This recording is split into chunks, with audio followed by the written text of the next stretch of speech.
Oh, yes. Hello, everybody. Welcome to Council of Creators, episode 87. We're getting closer and closer to episode 100. It's going to be chaos. Chainsaw Reacts, of course, your host. Phil is here. Welcome, sir. He just woke up from a nap. He's very tired. Very tired. Yes. Sean is back. Welcome back, sir. Thank you for the invite. Of course, man. Of course. Welcome back, Ian. Hey, what's up? What's up, man? It's Wilson. What's up, man? What's up? Thank you for having me. Awesome. Blaine. What's up, man? Not much, dude. Glad to be back. It's been a hot minute. Of course, man. Love your shelf back there. That's pretty cool. Yeah. Awesome. Thanks. Yeah. And Katie. Welcome back, Katie. Thank you. Oh, the salute. Oh, crap. Okay. That's up. How's everybody's day? Was it good? It's middle of the week. Is everybody surviving? Mm-hmm. Surviving. Yeah, I'm surviving. Today's my Friday. I'm off the rest of the week, so Nice. That's nice. 4-year anniversary tomorrow with my wife. So. Oh, Oh, congrats, dude. Oh my gosh. Y'all got married on my birthday, period. Oh, that's weird. Ew. All right. Happy early birthday. I didn't know that. Oops. That's cool. That was fun. Yeah. Well, we were going to get married in 2020, but things happen. You know. It's fine. It's been kind of a slow week besides the GTA 6 trailer. That's pretty much it that's really happened.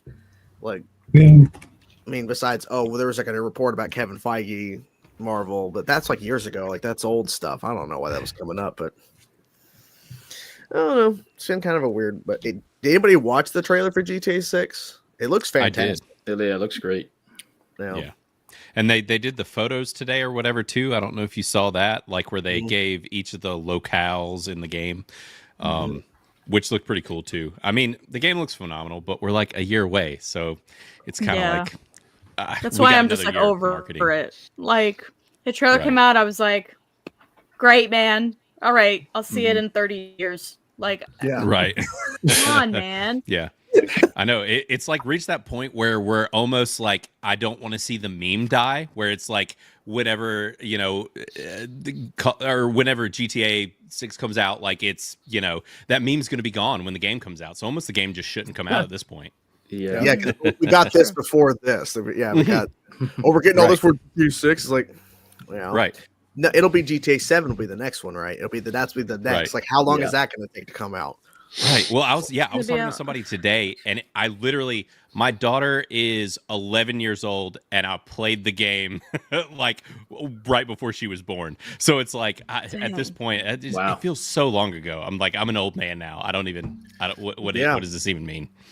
The only good thing to come from this is every other major publisher can now breathe easier about not having to worry about competing with Rockstar Games this holiday. Yeah, they all collectively sighed in relief when they saw that May 26th date and went, "Oh, thank fuck, we're gonna make some money this Christmas." Right? Yeah, because anything coming out in November would have been squashed. Dude.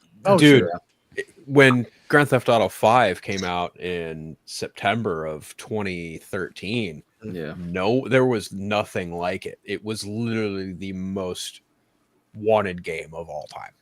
And I don't mean that pun intentionally, like straight up. Like that game had lines among lines of people wanting that game. I remember working that launch at GameStop all the way back then 12 years ago, and I don't doubt one bit next May is going to be a fucking madhouse. Oh, it will. Oh yeah, there's gonna be people that calling off like for a full week of work. Like no one, we might see a shift in like the economy. Like, no one's working today. Like nobody, everyone's at home playing this game. Yeah, right. Look, how big is it going to be though? Like, right. Like in terms of like how many storage gigs do you need for this damn thing? Oh yeah. It's like and didn't they say it was like something. They said it was like over 2 or 3 times the last game or something crazy, like, and the last game was massive. So what the hell does that even mean? What's the day one update going to be? Yeah, then there's one update. Like, there could be like a day one. Oh, well, you downloaded the whole game. Oh, you got like 80 more gigs to download. Oh shit. Right. If you play on console, just delete every game you have, get rid of them all. It's going to take up the whole console. Yeah, Rockstar say you might as well just go buy an external hard drive now, just to prepare, because you're not going to be able to do this in like your hard drive standard. So someone jokingly said PS4 version. Like, no, there's no way. No. No, please don't. At this point, like, don't cripple the game just to do that. Like, it's the shots look phenomenal. I wouldn't be surprised to see it land on Nintendo Switch 2. I was just gonna say that. Yes. Oh yeah, for sure. Mm-hmm. Yeah, it'll probably like break it, but I don't know about that. I don't know. I think it's a little higher power to handle it. Right. The Switch 2 is immensely more powered than the first Switch. So the Switch 2 is like what, a PS4, like roughly. I mean, I think think, in terms of, like, I think that's what they said. Yeah, On the Wii. On the Wii. On the Wii. Oh my Play it God. on the Wii. Oh my gosh, you could get the wheel from like Mario Kart, and you. Oh could my gosh, Yeah. That could work. Oh yeah. You'll use that to beat the hookers with. So, well, to be fair, in Grand Theft Auto San Andreas, you if you walked into a police station, you could find a dildo in the bathroom and beat the shit out of people with that. So, right. Nice. Yeah, I'm curious to see. It's been so long. Like, those games have been known for their edge. They were like the South Park of video games. Like, are we still going to get that, or are they going to like tamper it down a little bit? Because did you watch that trailer? Come on, man! Like, dude, right. Is that rhetorical? Like, come on, man! They're pushing the envelope further, right? If they tone it down, they're gonna get so much shit from people. Like, guys, really? Yeah. I mean, they kind of lost people with Grand Theft Auto 4. That, in my opinion, Grand Theft Auto 4 is like the worst one they've ever made because they had the most uninteresting, boring main character ever. Nico Bellic, whatever the fuck his name was, that was goofy shit. He was just a goofy, lame ass character. He was a shitty knockoff of, any other prior antagonist with a goofy accent. But you look at like, Grand Theft Auto 3's silent protagonist. You look at Tommy Vercetti from Vice City. You look at Carl Johnson from San Andreas. You look at the main trio from Grand Theft Auto 5. Like, they all had something interesting about them. And Nico Bellic just wasn't cool at all. But this one, you're playing as a fucking couple, a bank robbing couple of all things. And the chick just got out of prison. I don't know about the story, but that's a pretty good hook if you ask me. Yeah. It's like homeboy's going to pick up his girlfriend from prison, and then they go on what seems to be a nice little, crime spree. Color me intrigued. Yeah. But hey, Vice City looks like modern day Florida. That's depending on how you feel about that. They really went all in. Like, like, oh yeah, this is Florida. Yeah, it's Miami. It's pretty great. The cutscenes look really good. Like, they're very cinematic. So absolutely, yeah. It looks unreal. Like, people are like saying, like, how are they going to be able to pull this off, like, on launch? Like, it's actually going to look this good in gameplay. I'm like, no, not really, but it's insane. And we're still a year out. That means they could still polish it and potentially make it even better, right? Because I'm assuming it's probably the gameplay aspects they had to push the game off for. If this is how the game looks cinematically, that tells me that Rockstar feels very confident in what they have, even if they're just over a year out from release. I feel like they're fairly confident with what they've got. That's probably why they were so mad when someone tried to leak a bunch of shit about it like over a year or two ago. Oh yeah, all that gameplay stuff that came out. Yeah. Same thing with Insomniac for the whole Wolverine game, which we've not heard a peep since all that went down. It's like, no. Come on, Insomniac. There's supposed to be a Venom game in development for them supposedly. They're like, well, the whole list of their timeline got leaked, and supposedly it's like an X-Men game at some point. It's like, I don't even know what they're doing. I mean, I don't remember the Wonder Woman game that we were supposed to get forever ago. Gone. Yep, it's such a bummer. Well, I mean, I did mention it. He has been waiting backstage. I did mention an X-Men game. I did, and you're wearing Wolverine. Fair. I had a feeling you were doing that on purpose. Well, I mean, it is a fair comparison because, like, you see GTA, like Rockstar, they waited a good fair amount of time after those leaks to then start properly showing GTA 6. Insomniac has done the opposite. They've been silent. Yeah. And they canceled planned DLC for Spider-Man 2 because of the leaks. It's like, what are they doing? And that whole thing with the Venom game, with Tony Todd passing away, that might have severely changed any plans that they had for that. That's very true. Yeah. Yeah. Kind of a shame, honestly, because he did a really great job voicing Venom. Oh yeah. And honestly, like whenever he played the character in that game, I'm sitting here thinking, how was he not done this yet? Like, it seems like something that'd be right up his alley. I mean, like, look at his work in The Flash. It seems like a character that he would do, like, without any question. Thanks, Dalton. Appreciate the bit.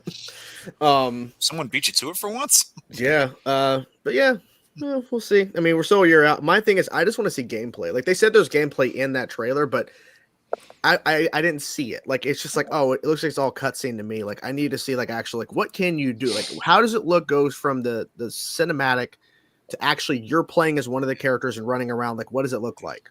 Like you can have actual cutscenes, and then you have in-game cinematics. There's a difference like in the type there, but even in-game cinematics aren't always a good substitute for gameplay.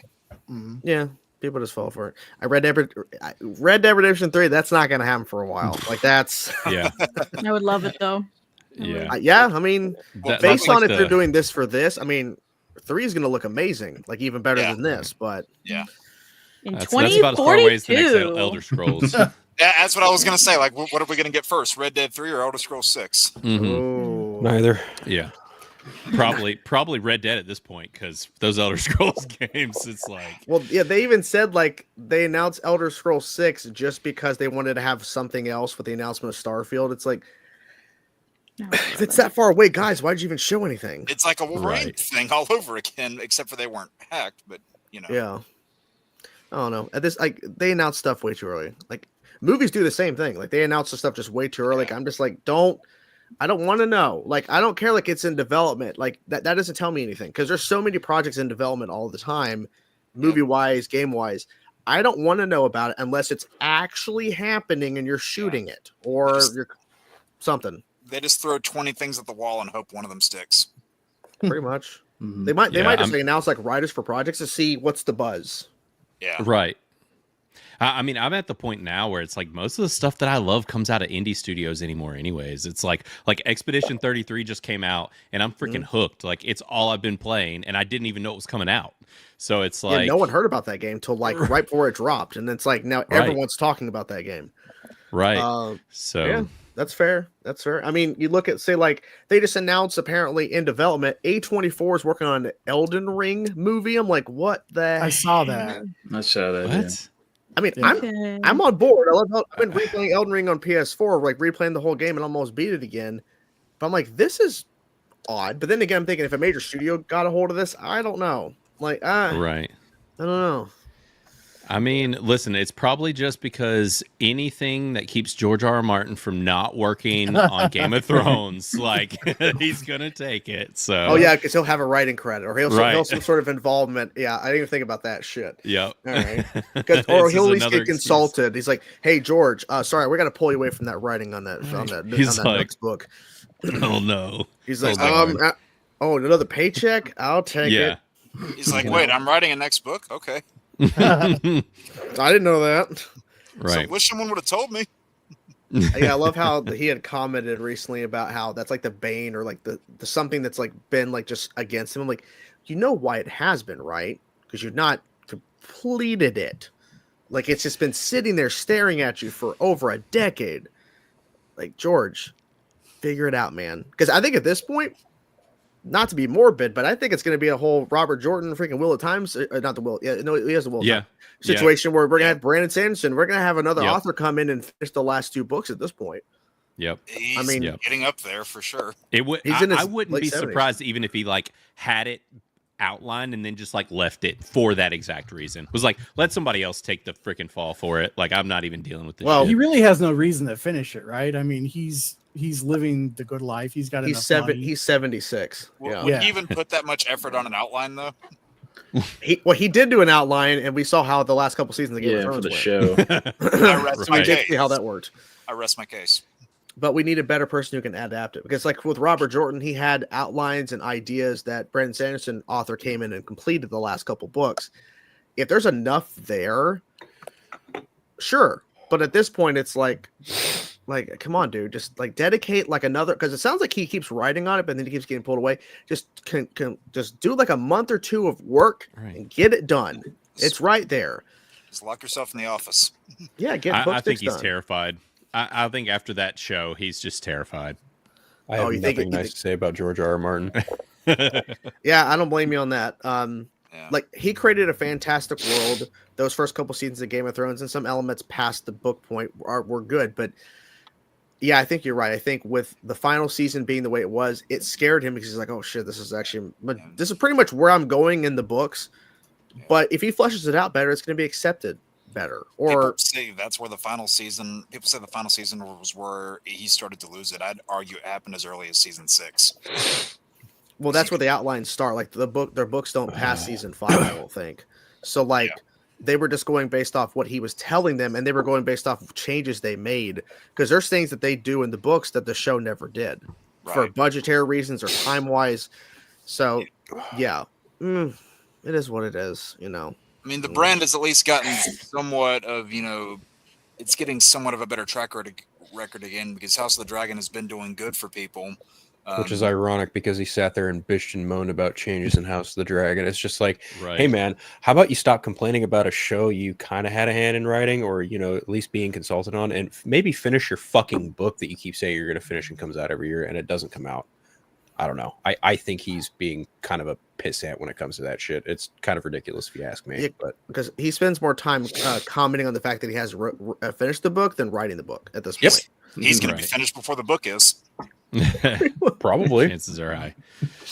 Yeah. Oh well, I mean, we've got another series. What isn't it like Dunk and Egg coming out also? Aren't they working on that? And then Knights of the Seven Kingdoms show coming out too. Right. Yeah, there's like multiple things, and I think it's like an animated show too. It's like they're basically just developing anything and everything just to keep him away from his typewriter or his computer, whatever the fuck he writes his books on. It's ridiculous. Hey, but he's making money, right? Like to him, it's like, okay, I'm making more money than I would have, but he would make a lot of money if that book 6 dropped, a lot of money. But he's like, Being stubborn about it for God knows what reason. Yeah, because when you release a book, it takes time for those residuals and for those checks to come in. It's instantaneous when he's working TV and shit. So he's like, all right, you're going to write me a check for $200,000 to work on a show? I'll take that over writing a book, and it'll take me like a couple months to get anything back. Like, yeah, he'll take that. He's well off. It's not like he needs it instantaneously. No, but I mean, it's money, right? Yeah. I mean, I don't know. At this point, I kind of wonder, like, is he out of gas, out of steam? Probably. You know? Right. Yeah. I mean, it's been so long, so I don't know. Yeah, because he started those books back in the 90s. Like, he started the series back in the 90s with the first one. So at this point, 2011 was the last one. So maybe. And that was around when the show was starting, too. So timing wise, he's probably like, oh, we can just, because he was expecting, I'm going to get books 6 and 7 done before the show ends. That was the plan. That's how that worked out. So he pulled a Captain Cold and threw away the plan. Pretty much. Money talks. Yeah, pretty much money talks. Yeah. Yep. AC/DC said it. Yeah, money talks. That is a good song. Yeah, fair. Oh well. I mean, yeah, let's talk about this whole tariff thing, because I want to talk about this because so there was more information that came out post the initial announcement or supposed announcement of this happening, and we don't really know exactly what this really means in terms of is it only applying to actual films internationally that are coming in, or is it like applying to any film that shoots outside the United States at any point? Like they're automatically going to get charged or something. Does this affect the theaters? Does this affect streaming services? Like, how does this? I think it affects everything, honestly, if this goes through. In theory, it would. So, yeah. Because he didn't specify. I believe it stated that any film produced outside of the United States that is brought into the United States would receive a 100% tariff on it. That would then, in turn, mean movies like Supergirl, Woman of Tomorrow, Avengers, Doomsday, basically any Hollywood production, regardless of whether the company is based in the US or not, if they have a produced film made outside of United States soil, that would in turn then relegate them to receive a 100% increase tariff on the film being made, which then would drive up theater prices, ticket prices, you name it. This isn't going to help anyone. Donald Trump is a fucking idiot if he thinks it's going to help anything and drive movie businesses back to the United States. It's not. It's just going to make things fucking worse. But then again, we're talking about a guy who bankrupts 6 fucking casinos, a bunch of other businesses. Bottom line is Donald Trump has absolutely no fucking clue how tariffs work. Number one. Number two, this is going to hurt the industry more than it is going to help it. So he has no idea how the movie industry works either, because American companies have been making movies outside of the United States, God, forever. Years. So, years. I dare to ask this question too. What does he think it's going to change? Yeah. Well, there was something that was brought by a couple people that there is like a 30-40% drop in productions in the United States because of how expensive it is to shoot here in a lot of areas. Like, I guess like back in like the 60s, 70s, if you wanted to shoot a film in LA or shoot it somewhere in California, it was like $4 million to shoot. You can't, there's no way you can pull that off now. Like just the amount of money it takes, even with, you know, tax breaks and all that stuff, it's not feasible. So he wants to rejuvenate more shooting here. And I think there's a way we could do that, but to penalize studios and production companies to shoot even outside the United States for like one day shouldn't be penalized because they're shooting off of location somewhere in, you know, Ireland or something, or who knows, right? I don't understand the incentive, because what it's going to mean is that you're going to have less things being made. You're going to have more stuff. It's going to cost more money to be shooting here, which will then turn, obviously, like Phil said, ticket prices increase. That means the sale of these films digitally and physically will go up as well. And streaming services, they have to then start paying more money because those films cost more. So the cost of getting them on streaming is going to cost more. So if Netflix starts getting films that are not produced by them, they're going to be charged probably as well because they were charged for producing that film and it got more money. And then that means streaming price is going to go up too. So everything is going to rise if this goes through. And what is this going to do to creativity, right? Like if the, like Lord of the Rings, you know, I mean, if that were written today, okay, like there's no place in the United States that looks like Lord of the Rings. So, I mean, what is this going to do to the creativity when you're writing the script? Like, okay, well, we've got to think about what it's going to look like, you know, for the United States. We've got to pick like a scenery inside the 50 states in order to not get the tariff. And any films that are produced by studios outside of the United States, they're not going to want to bring their stuff here. They're not going to want to pay for that. Yep. So that means we're not going to be legally getting access to films internationally it used to be like, oh, Godzilla -1 in Japan, it's going to come to theaters. No, it won't. That's a great point. The sequel will not come here. No, because they're not going to pay. Well, I mean, the only way it would is if they charge higher ticket prices at the theater for us to go see it. Because I mean, that's already now, like at least in my area, $10 to $15. I know other places it's higher than that. I'm not going to pay $20+ a ticket to go see a film that I'm not doing it. Yeah. I'm not. Oh yeah. For the Thunderbolts, I literally went yesterday and I went on Discount Ticket Tuesday, which was already $17 for the IMAX. And I got $8 off. It was $25 for a ticket. I'm like, it just 17 is a discount? Apparently. That's crazy. Yeah. Jesus. And it wasn't even 3D or nothing. It was just the IMAX version. So right now, granted, I mean we have seen that these studios have more money than God to spend, and there's been a lot of flagrant spending. This is not to excuse the whole tariff situation, what this is probably going to cost, because it's probably going to be a shit show, and nothing's really been specified either. That's the other thing. It's like we don't really know what the plan is. They didn't even give any real description or like say what the game plan is, because like you said, on things that have to film outside of the country for practical reasons for the film, as far as even things like on location shooting, whatever, like it doesn't make sense where it's like, okay, are you just going to put boundaries on? Let's say, okay, well, look, you need on-site filming to have a certain landscape, right? Well, 50% of the film can be filmed outside of the country or whatever, because it does make sense. We've had a lot of these, if you talk to people inside the industry, like for catering and all these services in these locations where there used to be a lot of filming, it's all left. Disney has completely pulled out of US pretty much, and a lot of these studios have, right? So a lot of these catering companies, a lot of these smaller industry places within these states don't have work anymore, and they're struggling, right? So it does make sense to want to keep these businesses alive over here, but there would have to be massive tax exemptions and other things where it's like, I live in North Carolina, all filming pulled out here because they pulled all our tax shit. So nothing happens here anymore.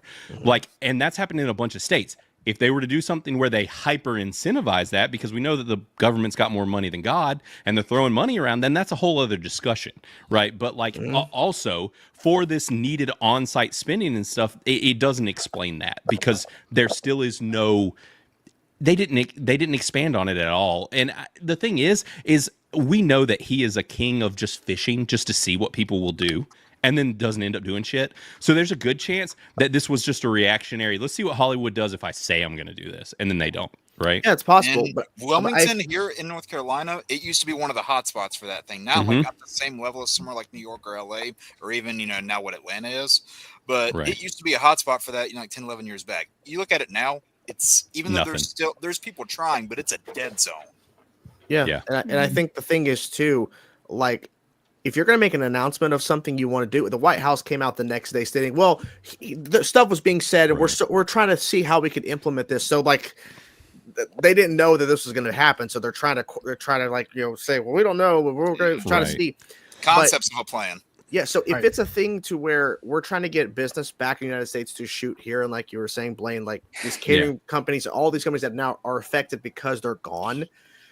If there's a way to bring them back in a sense to do more production here, that's a win for the economy here. But to penalize any studio that has to physically go outside is going to damage any potential thing. It's just ridiculous. And is there a balance? Like, is it to where, like you said, if there's a certain percentage of your shooting outside the United States, you're not going to get, but then they're going to have to think logistically, okay, well, that means we can't do as much as we want to do, and we have to rewrite the script. Creativity is being hurt.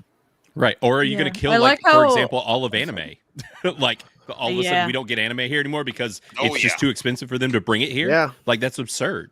Yeah, what were you gonna say, Katie? I like how I was just saying, I like how Sean put it, where he was saying it's like gonna hinder the creativity, obviously, of like either it's gonna end up being, oh, we can't write in this type of location because we can't go there physically, or it's gonna be, oh, we can do it through CGI or some bad, and that's just gonna be a whole nother disaster with more money, making it look realistic. And like that's just gonna be a whole nother issue. So shooting with the volume. Yeah. Not to dive too deep into other things, but like California, I live in California. We're among a couple states that have hit the current administration with a couple different, lawsuits regarding other tariffs.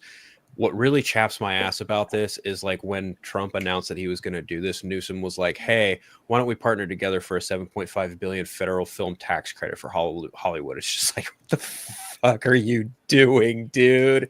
No, this is so frustrating because like of everything we literally just discussed about taking away creativity and freedom, upping the prices of theaters, movie chains and tickets, et cetera, and you're just like, oh yeah, I'm mad that you're going to, tax the shit out of hardworking Americans everywhere else. But when it comes to the film industry, let's work together and get a tax break and back in Hollywood. It's like, you fucking idiot. You can't cherry pick that shit. Oh, dude, tell me about it. This is one of the most frustrating things about living in California. Is like, I want to read just the first part because then he gets into something more specific. But I want to become a filmmaker. Stuff like this can ruin chances for me to film. Yeah, exactly. Like if you're someone who wants to get into this business, if this goes through, this is going to affect potential people down the road that want to get into this business because can you actually, will a studio even take a chance on a new director now? Like, well, with the amount of money we have to pay now, because because do we shoot overseas and deal with the tariff, or do we shoot here and it costs more money? Like cost effective wise, what's going to make more sense? Do we this doesn't make sense to me. None also, like, what does this do to the indie circuit? Like, it's dead. It's dead. It's going to kill it. Yeah, it's dead. Yeah, he's literally cutting any production that is at because like you can't shoot like a small budget film anymore. Like you just can't, like location wise, unless you have like a lot of good friends that let you to do shit for free. So that's all of your up and coming filmmakers right there. Like he's cutting the legs off of all of them. Unless he does something like where the whole point of this is to just hit, and I'm not saying this is the plan, obviously none of us know, but like if it was to hit the big studios, if this is primarily to get your Disneys and your whoever's to just stop keeping everything up, because like I said, like Disney's almost 100% pulled out of the States outside of some stuff in Atlanta. Like if it's to hit the big studios that we know have more money than God and are wasting it anyways, where we see these flagrant budgets on things like the Acolyte and other things where the budgets don't match up with the production, right? Where it's like clearly they're fine wasting money. So the thing is it's like if it's relegated to certain size productions, that could also be something totally different. We don't know if that's probably not going to be the case. That's the problem. We don't know the answer to any of this because it was just all thrown out there. And then there was no like real answer or solution or concrete, like here's a bullet point of what I mean.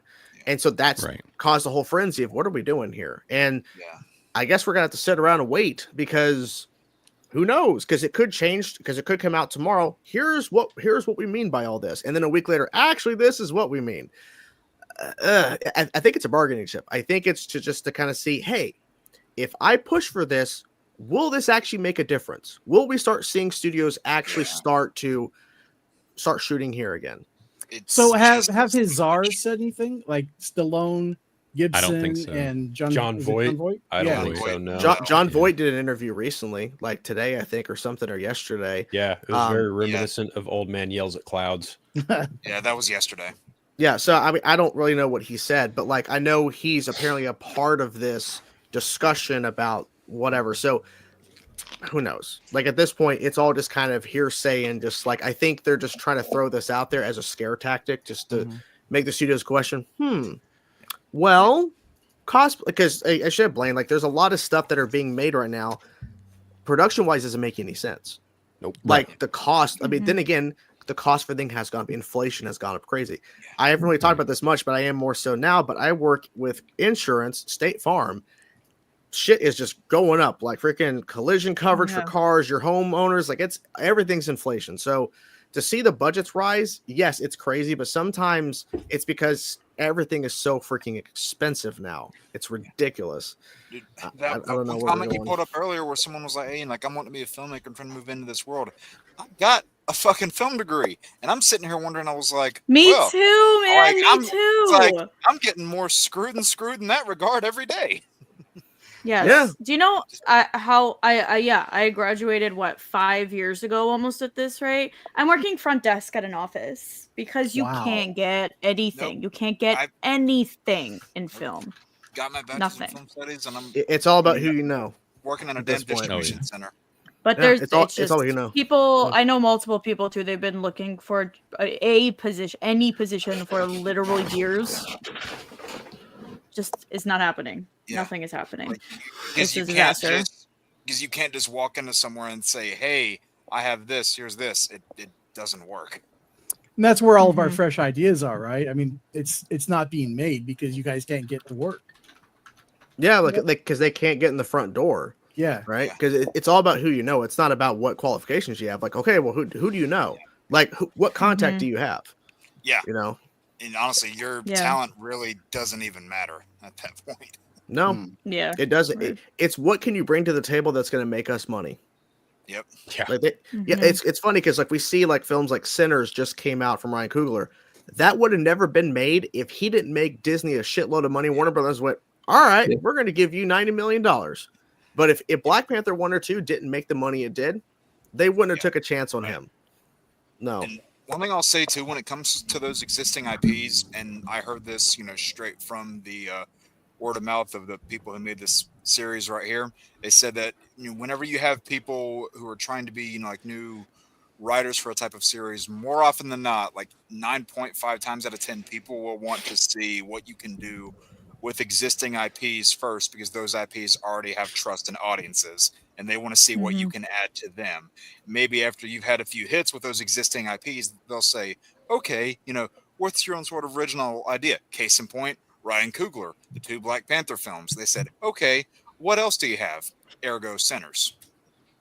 Yeah, but he had to prove himself first. Yeah, I think we are in an interesting spot though, where people are getting scrappy. It's like I don't know if you guys watched Milk and Cereal. It was by the 2 guys. They're like TikTokers and YouTubers and whatnot. They did a short. You should definitely check it out. Well, I say a short. It was like an hour and something long. Cereal's spelled like serial killer, but to where these guys are there are people that are doing like feature length stuff and they're just dropping it on YouTube and saying fuck it, like.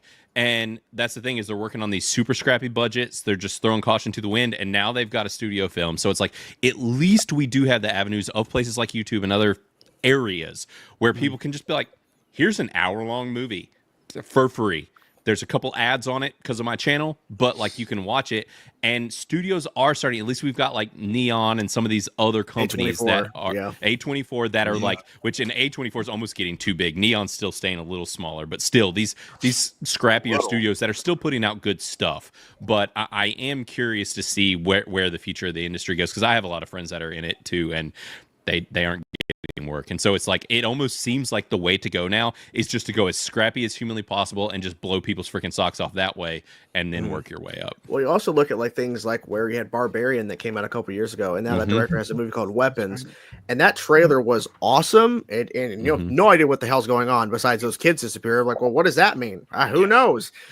It's like we see stuff like that. Like, I love the creativity that we're seeing on that side, but it's so far and few between because what sells is the big IP. Like that really matters. If they use the big IP to sell and make all this money to then fund a couple of smaller stuff, but we really have to have this huge win over here. Because back when the big IP wasn't a known thing, the net and pool of stuff was so much smaller. Yeah, because you look like back in like the 80s and 90s, how much stuff was coming out that was like original or at least something that no one really had heard of before.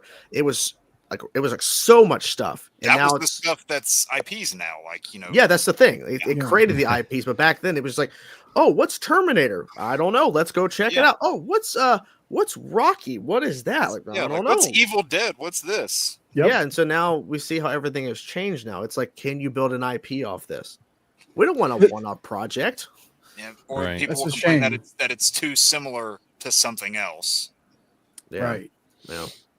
Which are y'all guys? Are any of y'all watching The Studio, Seth Rogen's new show on Apple? Yes, I just watched the most recent episode this morning. God, it is freaking phenomenal. If you want to see just a giant flashing sign pointing at all the problems with modern Hollywood, just watch The Studio. It's phenomenal. It's and I love how everybody's in it, like all these cameos of all these people. Like everyone wanted in on this project because it's so interesting. I've not seen it, but like based on clips and what I've heard, it's like this sounds great. Like, and it's renewed for a season 2. Like, this is really cool that they're doing this. At least it's like maybe this could be a wake up call. Like, this very popular show is pointing out all of the issues, or at least major things you guys need to be addressing. Right. I mean, the first episode is literally about them trying to turn the Kool-Aid like brand into a movie like brand. Wow. And them ripping on just turning stupid shit into movies. Like, it's great. Wow. So let me ask though, like, because I've had Apple TV a few times, but like, what type of ratings do these shows typically pull? As far as viewership or like yeah. Well, viewership. Like, what number of eyeballs are on these shows? I don't even know that they're releasing any of that. Most of these streamers aren't. That's the problem. Now, I will say, quality-wise, Apple seems to be putting out more consistent stuff than places like Netflix. Yeah. I would agree. Yeah. But.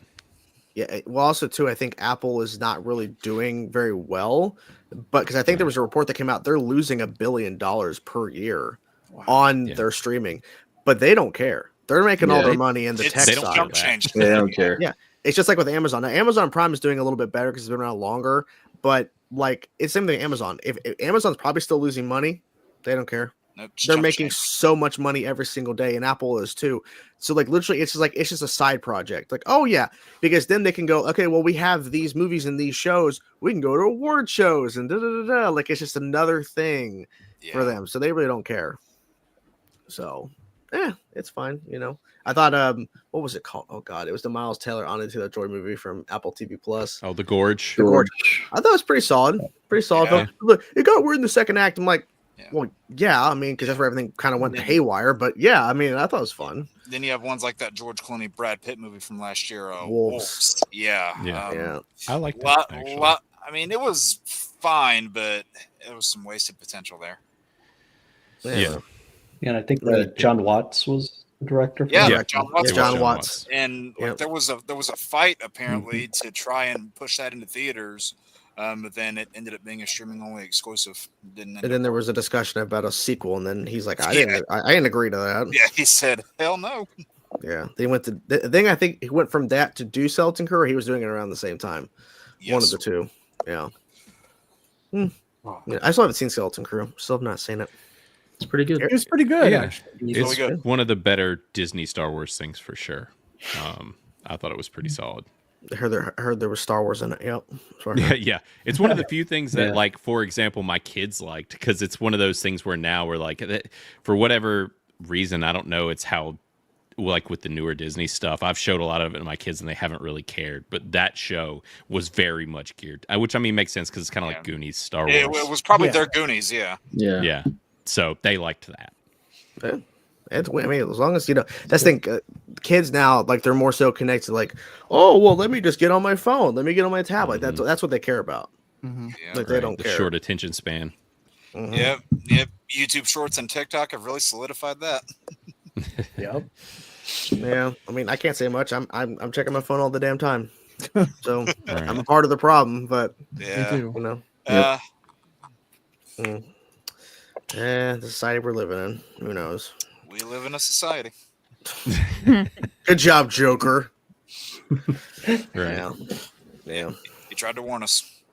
Did he? Did he though? Kinda. I mean, well, and now we're here, living in it. What was I was gonna say? I can remember. I don't know. Lost train of thought. I'm just kind of thinking now, Sean, because Sean brought this up earlier, about like all those places like Lord of the Rings type thing. How there's nowhere in the United States that looks like that area where you would shoot those films. It makes me wonder what the policy for like things like TV series is going to be, because that new Harry Potter series, is that going to be affected by this in any way? Everything. Yeah, I think it's all production. Well, that's gonna put a major wrench in those works. Unless they really change the verbiage on what they've said so far, which they clearly would have to, or they're gonna screw the whole damn thing. I think what he's meaning is anything that is produced for consumption in terms of the theatrical movie or TV, which he said. But they mentioned Hollywood, so specifically they're talking about the industry of both TV and movies. So if that's the case, we're getting way less TV moving forward. Way less TV. We still haven't even fully recovered from the pandemic strike and the strike too. And the strike, all combined. Yeah. The strike caused a lot of like shifts in terms of scheduling, in terms of casting. And we're now finally getting out of that, really, because now things are kind of went back. But then, yeah, so now it's gonna be a weird couple bit. And strikes could still happen again because those contracts are coming up pretty soon too again. So yeah, I don't know. Wow. I mean, hey, well, American if they do that again, it's gonna be real bad. Have you guys seen that YouTube video? I don't even know if it's up anymore, but it's called Harry Potter with guns. So we're like, yeah. Every time they would have edited guns into it was priceless. Love that video. Let's see if I can find it. I don't know if it's still up anymore. I think it might have gotten taken down. It probably is. Potter with guns. My favorite part is whenever they edit the gun into the Quidditch match, and the one guy just gets taken out with a pump shotgun. It's like Jesus. Oh, is it there? Is it there? Not something. He freaking shoots. Let's see here. Wow. Jesus. Oh no.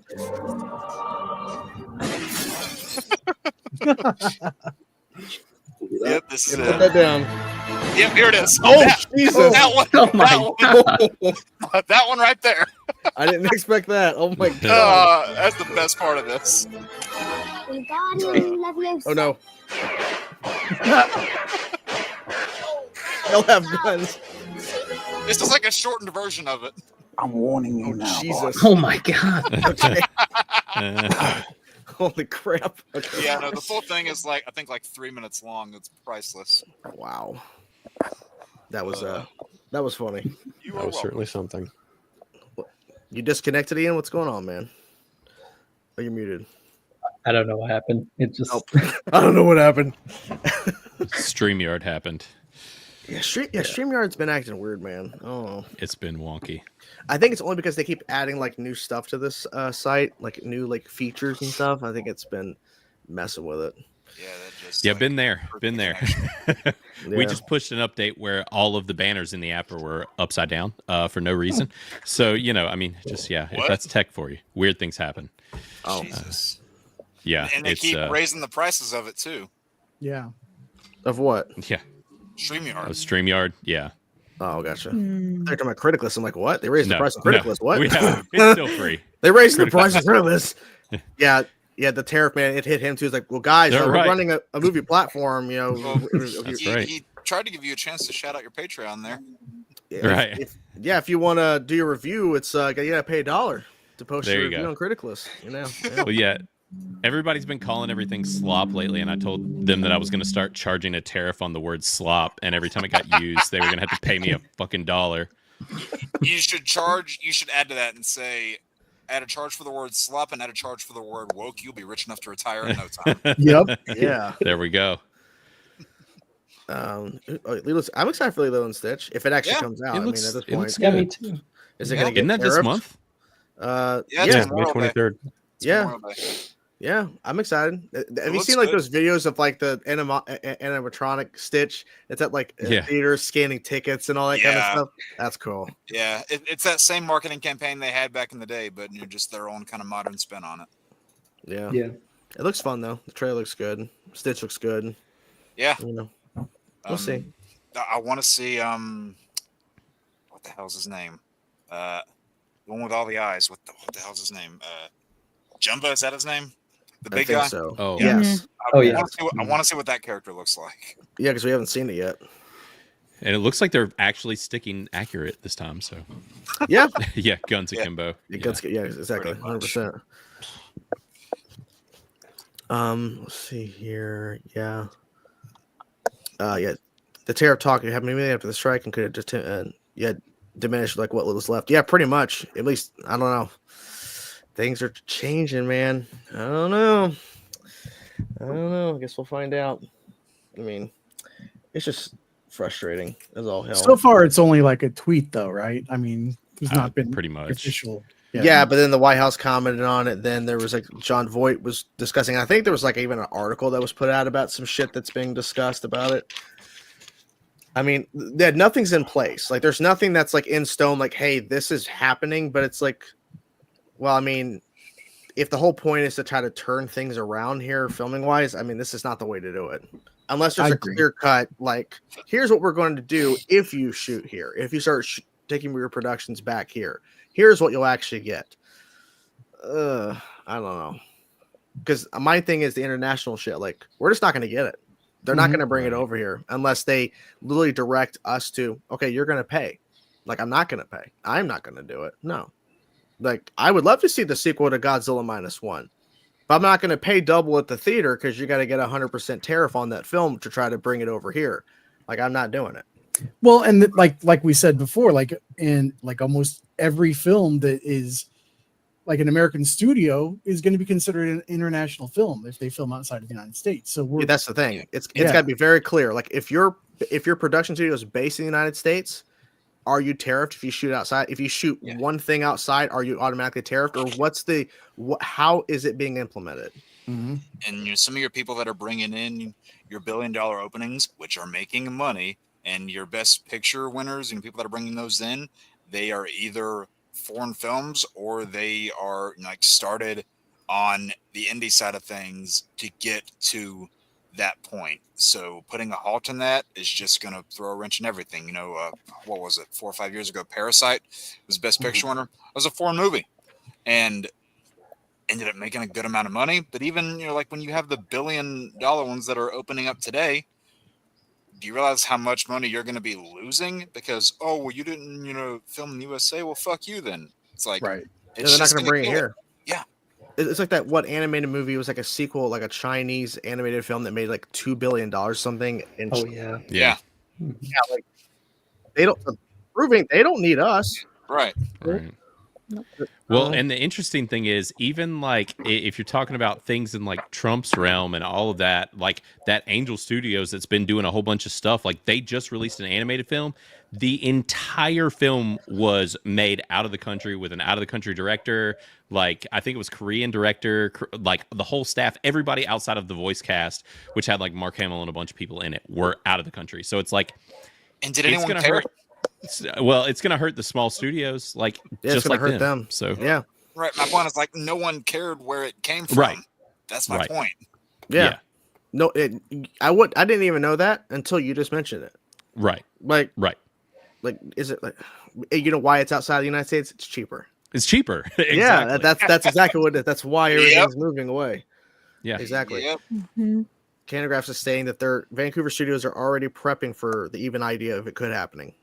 So, I mean, if they're not talking about it, they're at least prepared for whatever is going to happen. Because I mean, we're like at the end of the day, they're not going to pay for it. We are. Yep. That's what's going to happen. And how much? We're not going to be able to get access to so many great things that we would normally have, and it's going to suck. Well, you know that old saying of why we can't have nice things. Yep. I think this is kind of showing itself. Yeah, no shit. Oh no. It's unfortunate. Welcome to my life. Pretty much. Well, I mean, I have so many movies and shit. I still need to catch up and watching TV. So, I mean, if we get to the point where we're not getting anything anymore, I still got lots of stuff to watch. Why do you think I go around collecting a bunch of DVDs of older stuff I hadn't seen? Media preservation. Nobody can take a working DVD player from you. Yeah, that's fair. Yeah. I've started doing that recently. It's definitely the way to go. Yeah. Physical media at this point, it's like even I own from years ago the DVD of 28 Days Later. It's like till recently you couldn't even buy it. It was like $100 for a DVD, not a Blu-ray, a freaking DVD. And it's just like they can just decide to not print things to not make them. And then it's gone.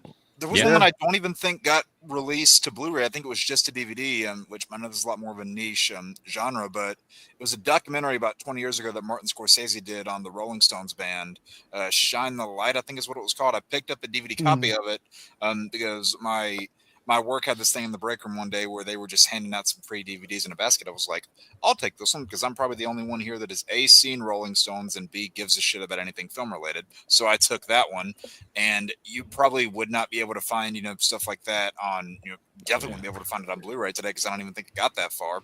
But just bits like that, they would be lost. Mm-hmm. Yeah, just a little bit ago, like I think in December, you guys remember the film Encino Man? Like, Brendan Fraser, I've never seen it anywhere on streaming, and it's never been on Blu-ray. So I found a disc DVD on Amazon for like $6. So I was like, I got it back in the day. Yeah, me too. But I've not seen it anywhere on streaming, and it's only on DVD. So there's so many things that are not on streaming. Like you would think, like I know I have a coworker of mine who is obsessed with the Underworld films. I know they're not great, but first one's really good. But she really loves that franchise. I looked nowhere on streaming, nowhere. So, and I looked online on Amazon. It was like half price Blu-ray for all 5 or whatever movies they were for like $30. I'm like, well, that's a pretty good deal for Blu-ray copies. Yeah. But you would think that those would be on streaming somewhere. It's a franchise. It made money. I think the only way you would be able to find ones like that is if you got like one of those Amazon Fire Sticks and you went on the application called Cinema. That's probably where you would only be able to find ones like that. Yeah. Well, that's the issue too. Even then, the resolution on some of their streaming isn't great. What were we saying again? Sorry. No, I was saying that it's the issue too is that they're always all over the place too. They're never in one location. So it's always nicer to have the Blu-ray or DVDs like on hand, so you don't have to like go either buying or going back and forth between different streaming services sometimes. Like I remember Netflix end of 2023 into 2024, I binged and watched for the first time all the first 4 Mission Impossible films in one day. New Year's Eve into New Year's Day, and then they were off Netflix, but there was only the first 4. And then Amazon Prime had the first 4, and then the 5th one, but then the rest was on Paramount Plus. But then at some point, it just kept going. I'm like, oh my God, guys. And then you got to have all those subscriptions, and it's just easier just to buy the DVDs. Yeah. Like at this point, we're paying for the $30 subscription with Hulu, Disney Plus, and Max for $30 with no ads. But if we got those separately, it was like $16 just for Max alone with no ads. And then Hulu and Disney Plus was like 20 something bucks for combined with ads. So then we're like, let's just pay the 30 for all 3 and get no ads. And then Paramount, we're playing like $5, $6, $7 with ads. It's like, ugh. But we're still able to watch some shit on there. But yeah, it's getting ridiculous. But if this all goes through, all those are going to go up too in price. Yeah. The problem too is some of those streaming services, they're coming out with all these like bundled deals and such, and they keep raising the prices up and up. It's like at this point, it's about as expensive as cable was. The only difference is you can pick what you watch. Yeah, that's a good point. And I think Hulu with live TV has it to where you can just like, it's weird. Like it's Hulu with live TV, so you can literally watch live TV, but you can also search up shit and just watch movies and TV shows that are not available on traditional Hulu. Because my mom has that, and she would like just search up stuff, and it's like there, but it's all because she has the live TV aspect. So it has like an algorithm, or it has like a base of stuff that you can't get through Hulu traditional, but only through the live can you watch it from beginning to end. Yeah, whenever you want. It's weird how that works. Paramount has something like that too. I think, but they also have Showtime, like a separate thing you can add on to your Paramount. It's it's like another branch. It's just dumb. Like at that point, just bring in your Showtime into Paramount, because I'm telling you, I ain't paying for extra Showtime to watch. Because I hear Yellow Jackets is a good show. Never seen it. Yeah, I've seen the trailers for it, but I'm like, I'm not going to pay extra for Showtime to watch it.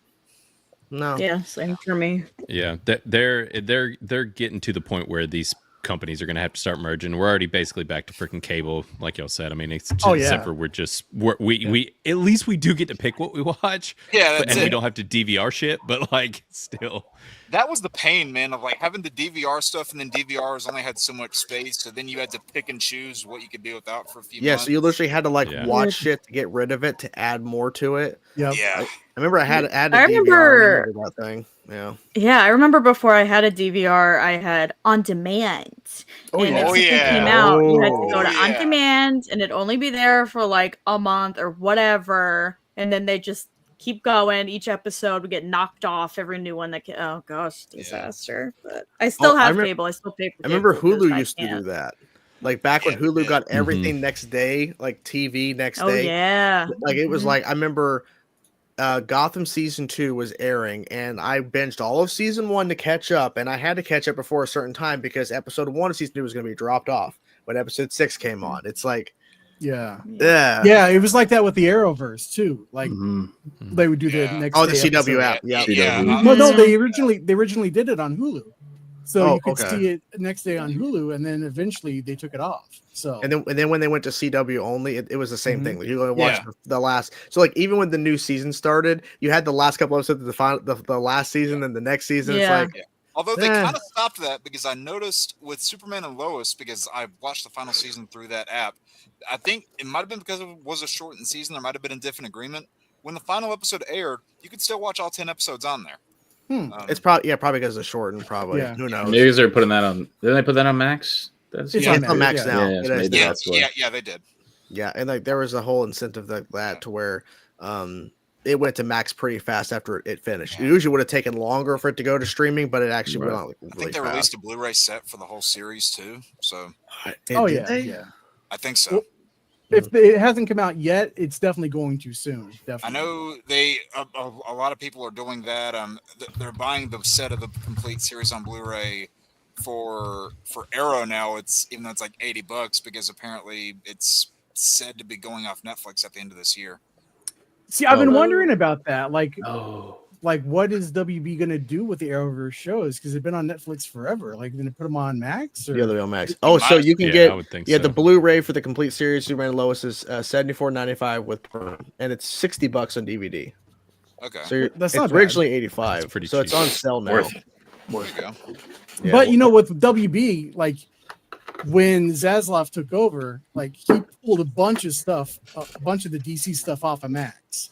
So I mean, it may go to Max. It may go to another service. I mean, he's very unclear about what he wants to do with the DC stuff. Well, they said they were going to be pulling a bunch of stuff off of there, and either they changed their minds or they just did it to scare people. Because I remember seeing all those tweets of saying like, "Oh, Justice League, Limited, Batman animated series, Superman animated series." I remember the tweets saying all that was going to be taken off.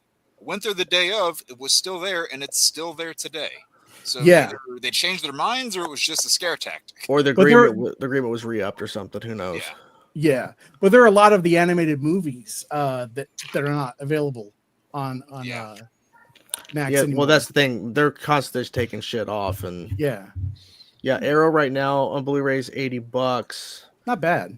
Not bad. 8 seasons. No, that's 8 not seasons. bad. Oh my God, The Flash is still $134. My God. Really? Yeah. What's actually no? It's on sale for $108. $134. That's about how much the movie made. Oh man, That's good. Yeah, I mean, like it looks like maybe they're having some sales on here. Oh, Sandman! I didn't know Sandman season 1 was from Netflix. I still haven't seen that show. Me neither. My God, it's still $45 for the original Flash show on Blu-ray. Oh, my Oh, God. but that Blu-ray was just released like last summer. It was gotcha. Yeah. Oh, okay. Yep, I still have my DVD set of that. Yeah, me too. Yeah, I got the DVD.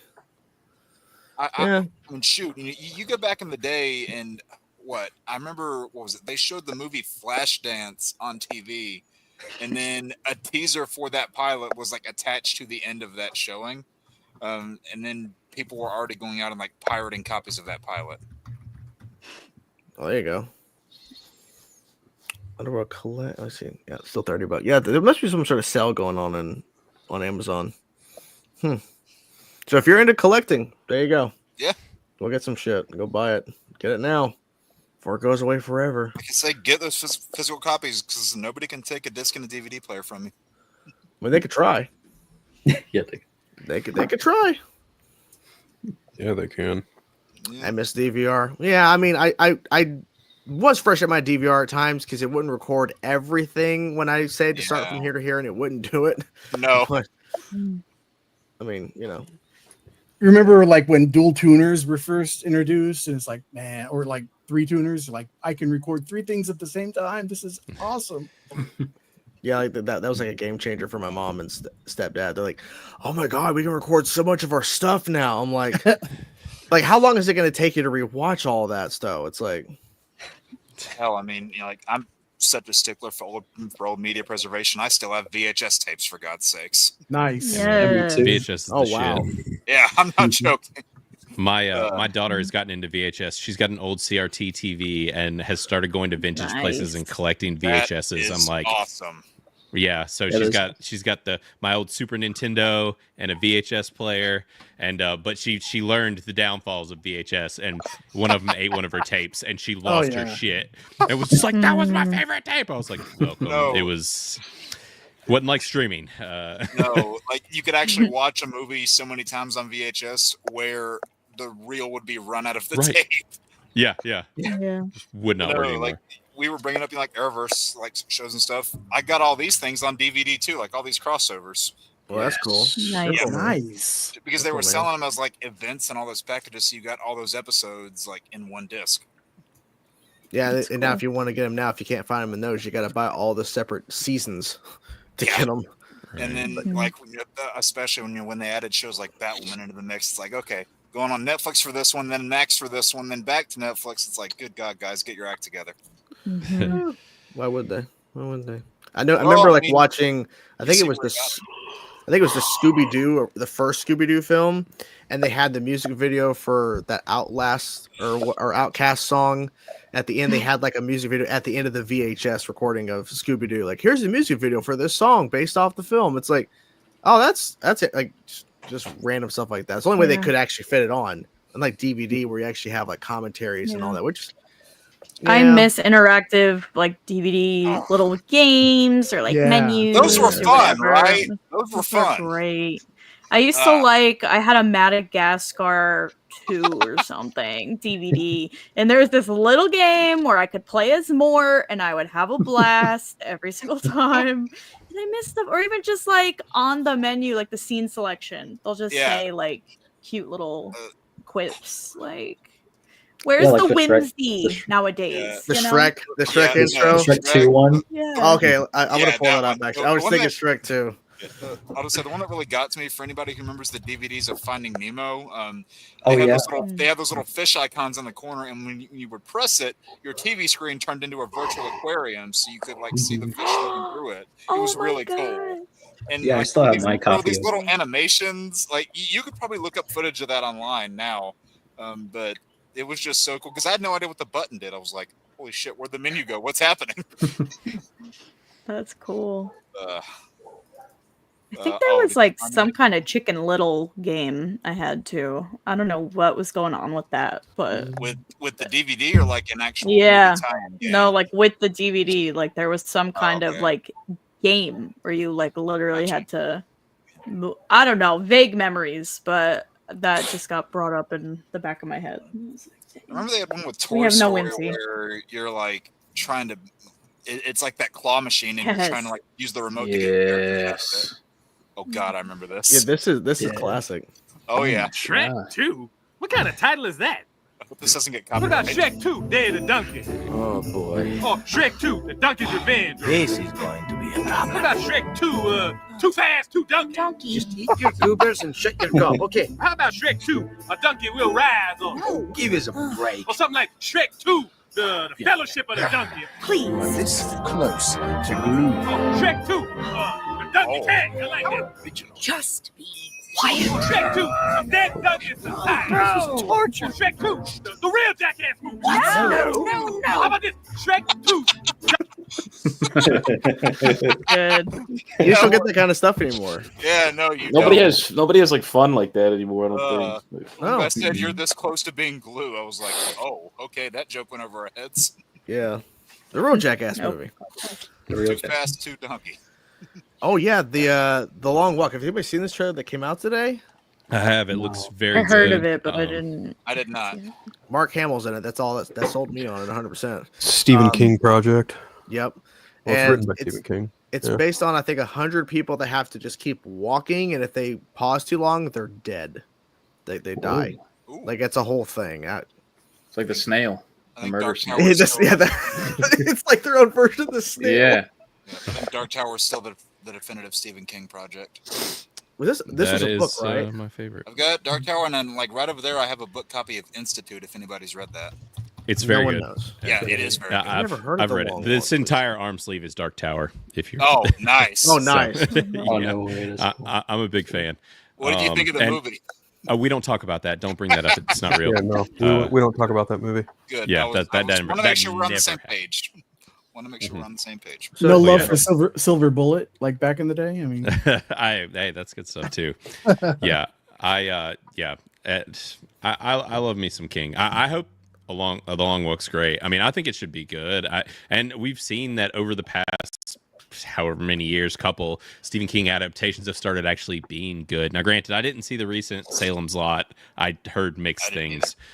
I think we were kind of at a so-so score on Criticalist, but like, I mean, his stuff's been better than it used to be. I liked the It movies a lot, the new ones. The general consensus is most of the time, if it's by Mike Flanagan, it's usually pretty good. Right. But those It movies are also really good too. But then again, they're kind of updated from the source material in a certain respect, but they're updated in a way that makes sense within the source material too.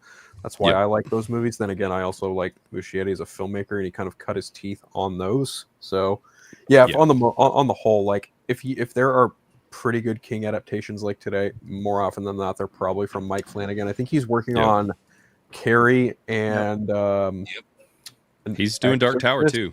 Yeah, he is, and I want him to like that's the next thing I want him to like go full hog on is Dark Tower. I mean, I don't doubt that it wouldn't be. Yeah. Right. I mean, everything we've he seen touches, what the standard is. Yeah. I want to see what he does with that. He's still attached to Clayface, isn't he? No, Mike Flanagan wrote the script. Yeah. Isn't it being rewritten? It's being rewritten. No, it's not. No. Oh, No. I saw it today. No. Well, that's. You know what? Never mind.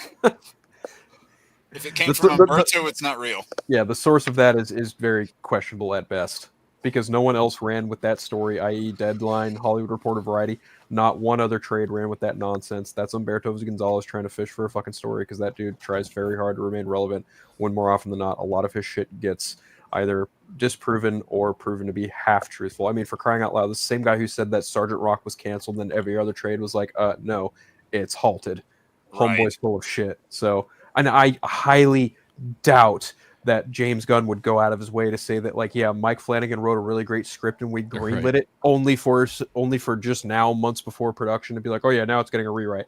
Ain't no fucking way that movie's getting a rewrite. Did you see the doesn't happen. proposed explanation as to why Clayface was being rewritten? What did they claim? Somebody said that it was because they wanted to introduce Batman in that film before The Brave and the Bold. And I'm like, that's backwards. You introduced Clayface in a Batman film, not the other way around. Yeah. But The only way I could see anything like that being the case is if like test screenings and stuff for the Superman movie are going terribly, because everything rests on that. Like if that movie's not good, they're toast. So that would be the only way I could see them walking anything back or stopping anything, is if they are scared that that movie is not going to do well. It's Warner Brothers, though. They're always reactionary. I mean, okay. I'm gonna stop you right there, because it's not technically Warner Brothers. Mike DeLuca just came out and said that they have absolutely zero oversight over DC Studios. DC Studios is its own autonomous thing run by James Gunn and Peter Safran. Whatever happens with them falls on them specifically. Yeah, but they still have to answer to Zaslav, though. Sure, right? But that doesn't mean Warner Brothers is going to interfere with Superman if it's testing poorly, which I don't think it is. I don't think it is either. No. So, yeah, I mean, it's all just fear mongering, just to get people like, they're basically just like, just to get a rise. It's all those people that are just trying to push the narrative that this movie is going to be terrible and shit. Like, how do you know? The movie's not even out yet. It just made me. From what I've seen, it looked great so far. It made me so happy a few months ago whenever we got that picture of Gunn and Snyder together. I was like, both of them just told all of you guys to fuck off. Yeah. Well, they're also friends, and they really don't care about this whole narrative that they hate each other or what movie's better. Like, I'm pretty sure Zack Snyder has probably seen early shit from that movie when they were hanging out or whatever, and he's like, cool. Yeah, they're both just sipping all the tears of the haters right there in their coffee mugs. Oh, well, like the latest rumor is that there is a swipe at the Snyder Bros, like in this alleged online trolling with the monkeys type thing. Yeah. God, well, I mean, the Barbie movie did it, so.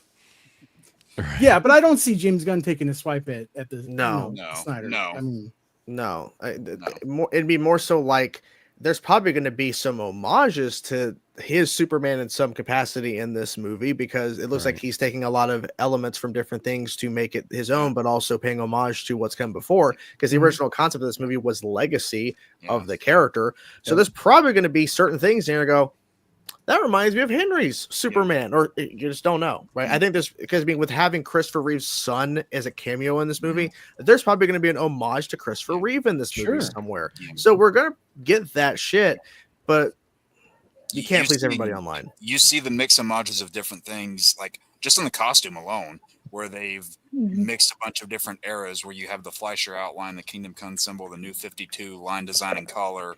Like, you already see it there, so wouldn't be far-fetched for the entire movie to have mixes and homages to that same sort of effect.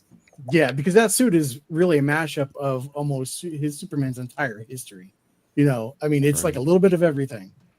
Right. Yeah. It's got the underoos, the collar, it's all of it's kind of mashed in there. Then you have the S crest or whatever on the back of the cape, which is a great ad, by the way. There's a lot of elements, and I think wait till we actually see the movie. Like, marketing is a separate thing. If you want to say, hey, the marketing looks like shit, this movie looks like crap. Okay, cool. But what about the movie? Where is the marketing, though? Well, that's what I'm saying. What I'm saying is there are people that are like automatically saying, okay, well, the marketing and that we've not seen much. They'll probably kick up in like a month or so. But it's like, okay, but it looks like the movie's going to be shit. Well, okay, you could say that about the marketing, but until you see the movie, you can't say the movie's going to suck, the movie's going to be bad. You can predict that. Right. But people are going to say what they want.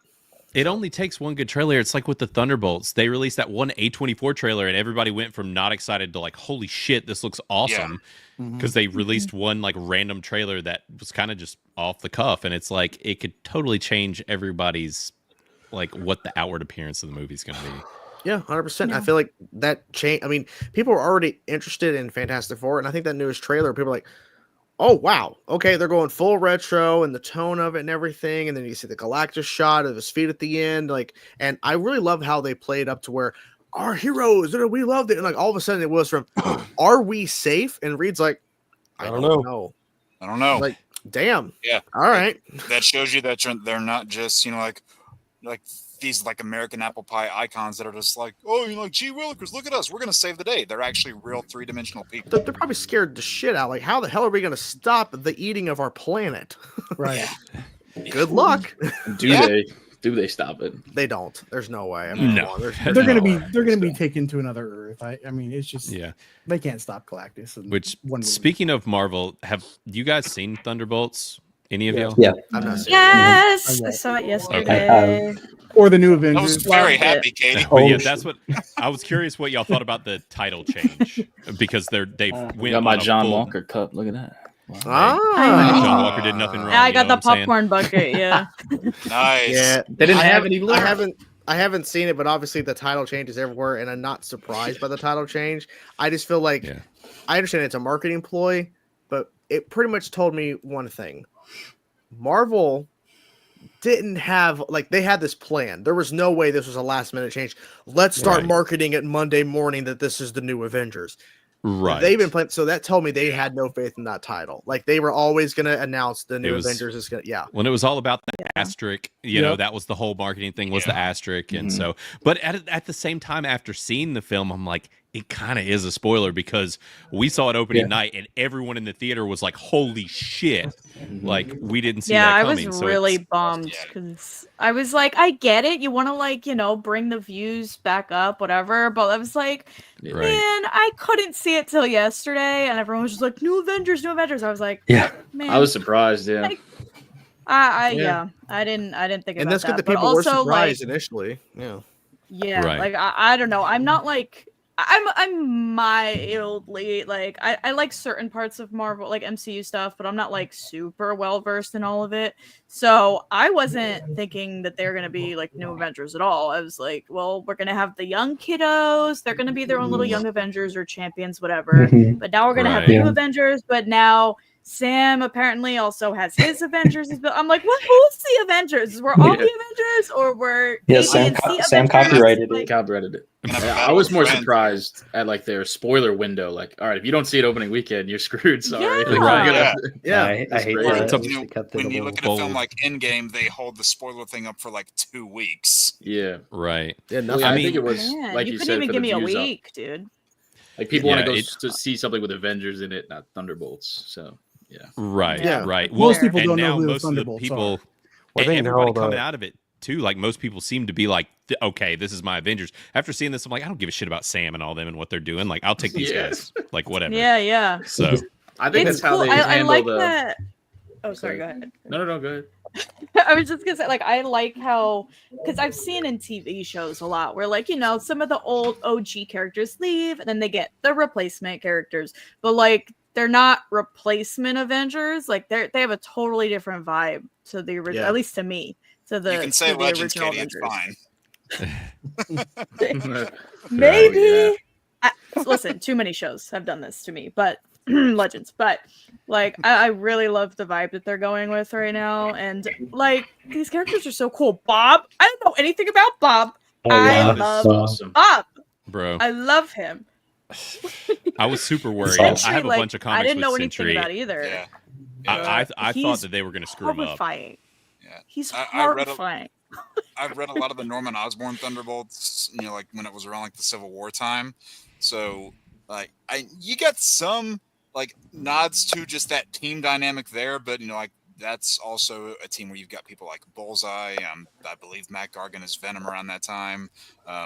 So like all those different dynamics there, you kind of got that in this movie because and this is something that really annoys me when I see this of people that try to compare Thunderbolts and friggin' Suicide Squad. Difference is you have one group that's being threatened with their life if the government, if they don't do what the government says to do, versus Thunderbolts, you have people that actually felt bad about their previous actions and wanted to reform. That's the key difference. Well, and they're not after seeing it, they're not villains really. Like they're just questionable individuals, right? Like, well, not only that, like a big dark fundamental past, difference a lot of between trauma. A big fundamental difference between the two is number one, Amanda Waller assembles these people to deliberately carry out black ops missions for the government. This is Valentina cleaning up her own mess and trying to avidly kill these people. So when people say, "Oh, it's just like the Suicide Squad," I'm like, you couldn't have been so more off base than you are right now, and you fundamentally misunderstand both of these concepts. Congratulations. Yeah. Yeah, I think that there's just an audience that it's like Marvel's made them so mad for the past 5 or 6 years that they just kind of want to hate shit. They just want to hate it. Because hating's popular. And that's the thing is it's like, look, just give it a shot, clean slate. Like for me, I haven't been excited about Marvel in a while, and like now I'm like, man, like let's go. I'm ready for more of this, and I'm thinking now, like now that they're new Avengers and stuff, I'm thinking about previous things that they've kind of just abandoned. Where I'm like, they could throw Moon Knight into the new Avengers. Like, he's perfect for it. He's mentally ill. He's off his rocker. Like, there's other people. He's perfect. He's mentally ill. Yeah. That's the first requirement. He checks the boxes. Yeah, Him all and the Bob boxes. would get along.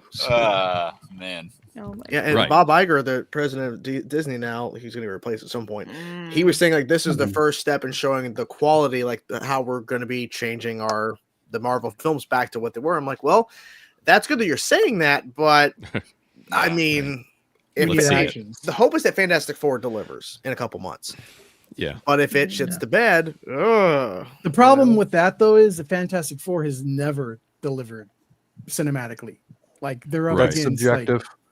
That's very. I think that's why they're going so hard with. I mean, even the marketing, like during the Thunderbolts, I was like, the countdown, the IMAX or whatever countdown was all Fantastic Four, which was stunning, by the way, beautiful.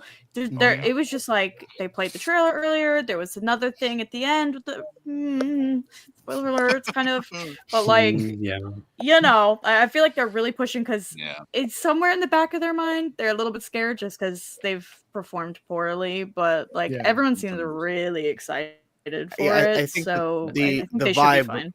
The vibe for Fantastic Four is definitely shifted, especially when you look at like Fan Four Stick. And just looking at the way like you see it as a film, just look at the trailers. Try to put aside the fact that it's a comic IP. Just look at the way it's shot, edited, you know, put together as a film. You don't get movies like that these days. Just the unique tone and cinematography style that they're going with. You don't get that sort of tone and setting these days. Yeah, visually, so it's very just appealing. that in and of itself is like a little bit of a rejuvenation for just the film genre. Yeah, you can tell it's the guy that did WandaVision. Didn't they say that they built whatever his name is that's voicing Galactus like a purple suit and made a little city and they filmed it like that.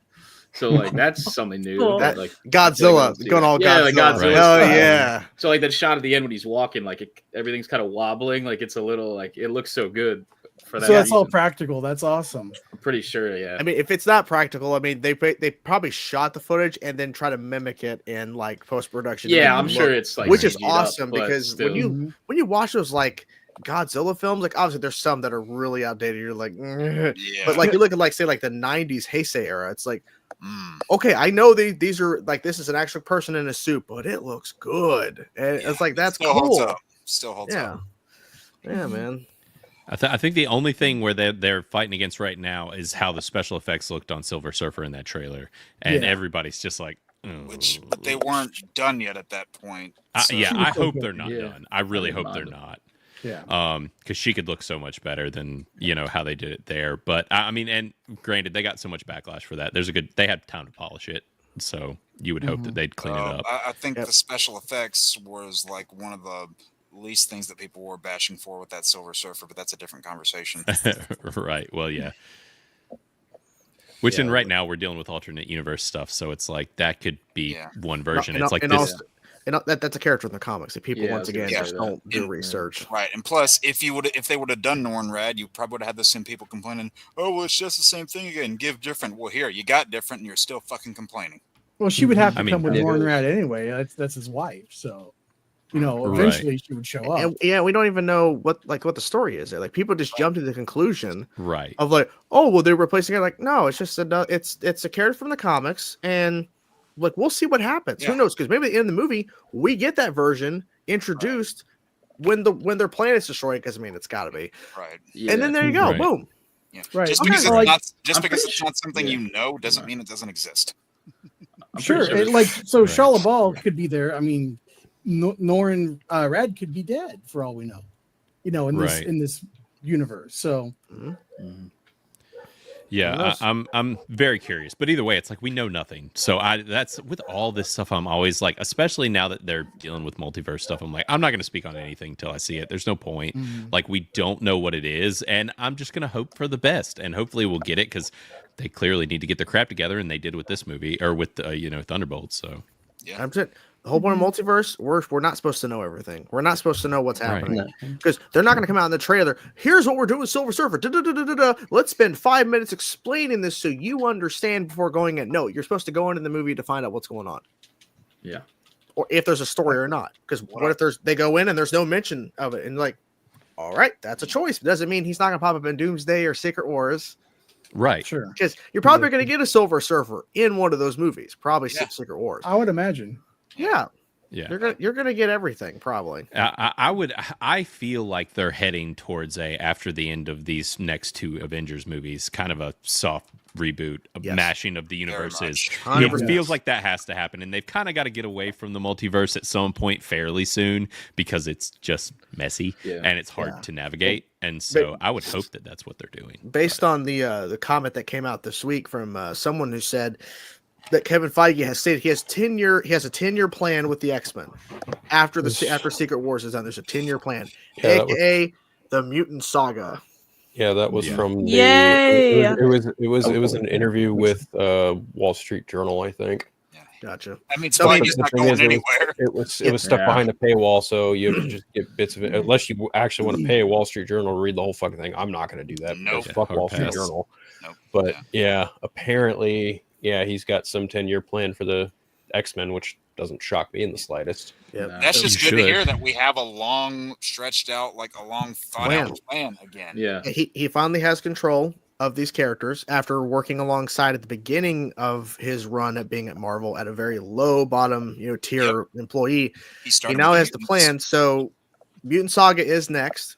Yeah. And then the soft reboot, so it's all gonna be part of it. Yeah. And Kevin Feige's not leaving. There was that rumor. Oh, Feige's gonna leave after Secret Wars. He's not going anywhere. Why would he? No. Yeah. Yeah, he finally got the X-Men. It is pretty poetic that he's coming in with like a whole 10-year plan for these mutants. He started at Fox with the X-Men, so nice way to just kind of bring that all around all these years later. That's a good point. Yeah, I think that's why you're hearing, and you're probably going to hear more announcements because there's rumors tomorrow we're going to get a new chair watch supposedly, or who knows? Heard that, yeah. But it's like crazy. We go from he was working alongside these actors at the beginning of their career playing these X-Men roles. Now he's bringing them back for Doomsday. Yeah, James Marsden. It's Patrick. It's crazy that we're pulling just this to off. kill them off. Probably. I feel like that. But it's giving them a send off on his terms. Yeah. I mean, they wouldn't all accept to come back. Obviously, they're probably gonna get paid a good amount of money, but they wouldn't all return as a group if it wasn't for something that meant something for this film and for Secret Wars. Look how much it meant for Deadpool and Wolverine to see the Fox characters show up, and then Channing Tatum, who was never in it, but was rumored to play. And now he's standing next to freaking Avengers cast. Right now. Yeah. How cool is that? Those Fox characters were kind of given a new appreciation because like 20 years ago, everyone were like, "Oh, Elektra, this film sucks." Blade Trinity, no, and now I'm gonna pretend I didn't like Blade 1 and 2. Yeah, but how badass was Elektra in Deadpool Wolverine? She was awesome. Yeah. Yeah. I think it would have had a lot of potential. I mean, this was never gonna happen, but if you would have gotten to have Ben Affleck in there as your Daredevil appearance, there would have been a lot of material there because, Ben Affleck went on to become Batman. Daredevil's been rebooted. But it would have been pretty hilarious that if they got him in that movie, that would have been both Affleck and Cavill's only $1 billion comic movie. Right. I mean, there's still Secret Wars, all right? Affleck might show up. He's not going to show up. No, I mean, he probably won't, but he's not going to show up. That photo hit me. I was like, they're actually filming an Avengers movie right now. Like, it's crazy. Yeah, Fantastic Four. Then you have and then you have Channing Tatum. Like, it's weird to see he's Gambit is going to be interacting with freaking Shang-Chi. What the hell? And Thor and Captain America. Yeah. What the hell? And then you have Robert there. People like, oh my god, he shaved his head. Well, yeah, because he's playing Doom. Like he's playing a different character. Have you guys seen that theory that they're gonna repurpose the like Mark I Iron Man helmet material into the Doom mask? I saw that theory pop up a day or two ago. I saw that. I mean, like if you're gonna do it, fine, but I don't think you need to. Like just because it's gonna be Robert Downey Jr. doesn't mean you need to do that. Well, I've seen rumors that he's going to be a Stark variant that turned somehow ended up being Doom in that world, and he's gonna have more of a tech-based armor than magic, and I don't know. I feel like he's not going to be our long-term Doom, anyways. I was going to say it's just for these two movies. We're going to have our prime Doom later on. It's like multiverse saga end with a bang, craziness, and then build on that. I'm not gonna lie though, it's cool to see him come back. But I wish he would be coming back as a different character. Yeah, personally. Right. I think Phil even brought this up. I think it was on one of his shows where like RDJ is the guy who started off the MCU, and now he's the one that's rebooting it.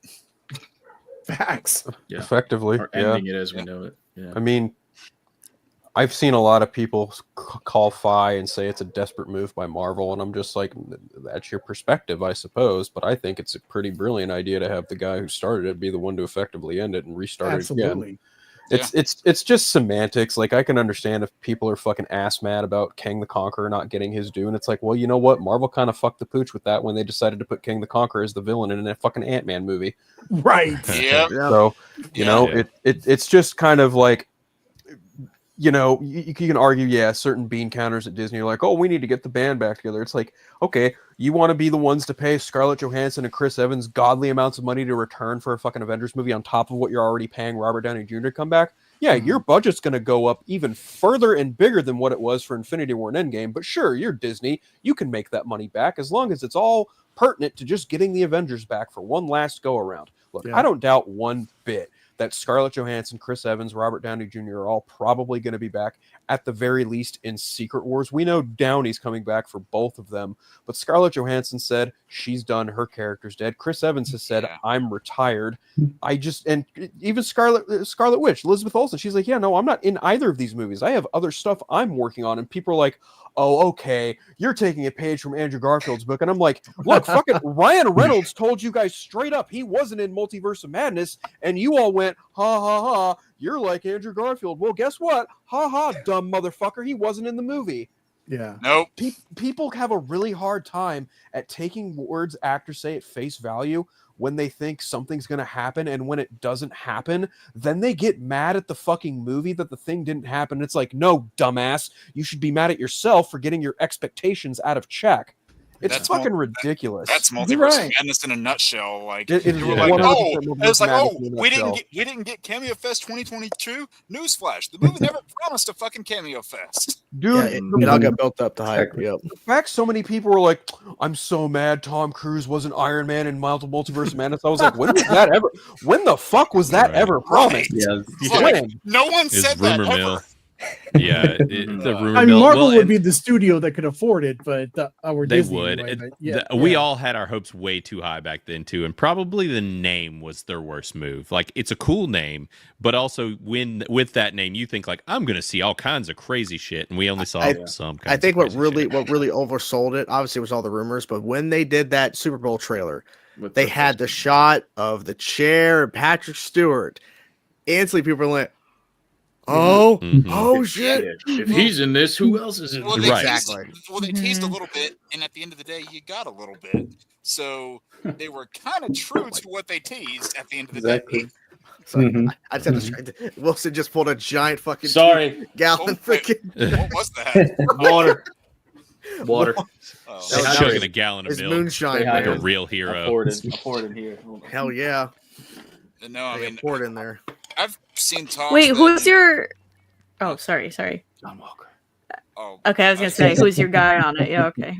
That's it. The only other option was Taskmaster. I was like, okay, we'll take no. Oh, I didn't. I thought they were mystery things. Dang, I would have got a Helena one. We should tell him the truth. The fact that we see him in that X-Men, like that X-Men animated series hover chair, and they played the theme, I was giddy at that moment. Well, because we thought at that point that's the only time we're ever going to get it. Yeah. Right. And now we're getting it in Doomsday. Yeah. Which is crazy. Cool would it have been if in that chair reveal, you know how they did the little thing with Ant-Man with the tiny chair? How cool would it have been to just in that row of chairs, you have that big ass hover chair from Doctor Strange with Patrick Stewart's name on the back of it? Yeah. As the X-Men theme plays. Cool. That would have been cool. But hey, you know what? We're getting them for at least one last time. Yeah, very exciting. Can't wait. I found the shot. This is the moment everybody lost their fucking minds. I thought, oh my god. Yep. Like this showed up and then boom. We should tell him the truth. Oh my god. We're gonna have everybody under the sun in this movie. The budget wouldn't have never allowed that though. No. I saw a rumor that the third act was going to feature like Edward Norton's Hulk and the Thing from 2005. I'm like, no, They did almost get Daniel Craig to play Balder the Brave, but that ended up falling through for reasons. Craig didn't want to do it because he didn't want to catch COVID. I don't blame him. No, I don't blame him at all. I mean, like everybody on the Illuminati, like everybody that's there on that thing, they all shot their scenes separately. And then they did movie magic to make it look like everybody was in the same room. I mean, Haley Atwell has said, no, nobody else was there on the chairs when we did our thing. Elizabeth Olsen didn't even recognize John Krasinski because she didn't actually shoot with him when she killed him and spaghetti fight him. Nope. She's like, I don't know who that is. Crazy. Because she literally shot her own shit by herself and there was nobody there. I'm pretty sure probably as well when you had that shot of like, this is like where Reed's like, this is Black Bolt. There was no one behind him, probably a stand-in. He's like, I bet he wasn't there at the same time. That was a pretty big day for Anson Mount when you think about it, because he he appeared in that movie, and then wasn't it on that same day where the Star Trek show premiered that he was in? Yeah, he must have. He must have had one hell of a head rush. Nicely done. Phil, you just blew my mind with that. Just like somebody else. 4. I didn't say it this time. Ronan, don't get mad at me. Don't get mad at me. Yeah, Although I was the one that went golfing. Fair. Too soon. Fair. Black Bolt was done dirty, but I feel like at some point we're probably going to get the Inhumans fully brought back into the MCU. Just keep Scott Buck the fuck away from I was just going to say, not under the tutelage of fucking Scott Buck. Please, because after Iron Fist and that, it's like two big ass strikes. Go golfing, Dalton. Go golfing. Who was it that didn't like the Inhumans? Was it Feige? Like he was forced at the time before they made it to a show. He was being forced by Ike Perlmutter at the time to put it in Phase 3 as a movie, and because that was going to be their X-Men. Then it got brought from a TV show once they took Ike Perlmutter and took his position away, or basically undermined, and Kevin went around that to now going directly to other people versus Ike. So I don't know if he dislikes them. I think he's like, well, I got the X-Men now, so I'm going to focus on the X-Men. So I feel like Black Bolt was like a one-off thing to kind of give redemption for Anson Mount for a little moment. Yeah.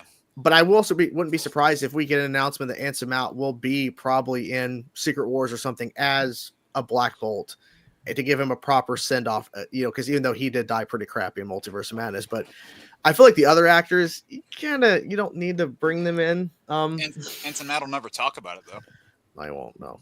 Well, I mean, we also have like the giant loose end that is the Eternals. Like, they're more than likely to pop up versus you think Inhumans at this point. So. We gonna get Harry Styles as whatever. I think at this point we're probably going to get a couple of Eternals in Secret Wars, but you're probably not going to get a resolution on that, because unless they overhaul the budget for a sequel, because Eternals didn't do so well, but also it just wasn't received well by people. There's people that love that film, and that's great. I think it's overall fine, but you can't justify a sequel at this point. I will at least give it credit to the fact that it at least feels not like a lot of other MCU films where you can tell that there were a lot of reworkings done to them and that there was this, bit of committee presence there. That feels like Chloe Zhao's movie, and I do at least have appreciation for that. Yeah, it feels like hers, yeah. It's really hard to integrate those characters because they make it clear in that movie that, like, oh yeah, we're not bound to help out and during earthly matters. We just kind of have to sit beside and watch you guys tear each other apart. It's like, well, no, the whole fun of the Marvel Cinematic Universe is watching these characters interact with each other, and you guys are basically saying, yeah, tough shit, good luck, we're gonna watch. Yeah, and those guys are assholes in the comics anyway. It's like, why would you want to root for them? Yeah. The only person I could see them bringing in that would make sense, even though his connection to another character that's not popped up officially yet, Blade, is Kit Harington's Black Knight. Yes. That's the only one I can think of. And I feel like they probably will bring him in, but that's the only person I can think of, because I feel like even though he was a part of the point of that plot, he's not an Eternal. He's a very different character. So I feel like they could still use him, and because it's Kit Harington. So use him. But I think that he's the only person that anybody really cares about coming out of that movie either. Like, because the way they end it with the sword, you hear Blade's voice, but even if you don't have Blade involved in his arc, that could have lead to something that we hear about after he's already become the Black Knight. And then like, oh, okay. And if they could finally get Mahershala Ali and get all that shit figured out, okay, well then do that. His name is Cottonmouth. Kidding. It's so crazy. The only time he's ever appeared is a voice moment, a voice role. Yeah. And that's just not how you treat Blade, man. Blade saved Marvel, like with Blade 98. I mean, come on. Those Blade movies, maybe not the third one, but the first third one's movies. It's not good, but it's fun. Like, yeah, it's fun. It's good to rewatch every now and then. Absolutely. Maybe Tim kills the Eternals and off-screen Blade says, "Damn," but we never see him. Damn. Pretty good. I think Samuel Jackson will, probably in Secret Wars. I'm assuming at this point they're probably gonna take out Sam. I think he's gonna die in Doomsday. I don't think he's gonna be in Secret Wars. Yeah, I do think the character will be killed off, though. I do think that might be like one of like a big plot point for the wrap up of Doomsday is Nick Fury's gone. Yeah, and I've seen like a bunch of theories too that like going into this like next mutant saga of things, how you had your big heads of Infinity Saga, like it was Cap and Iron Man. Multiverse Saga, you've never really had a head of like a main player because a lot of the projects have been like disconnected and not really had a connective through line up till recently. And I've seen a lot of theories that the head of, or like not really theories, but more just like rumors and speculation, are they going to make Cyclops that big head player of the whole, MCU over the course of the mutant saga? Depends on who they cast. Depends on how they go about the story. Because if it's mutant saga, I could see Cyclops or Professor X. Or something like that, or both, because Cap and Iron Man kind of shared the limelight. Or it could just be the X-Men as a whole is kind of the focal point. These characters are going to be in their X-Men film. They're going to be popping up in other projects.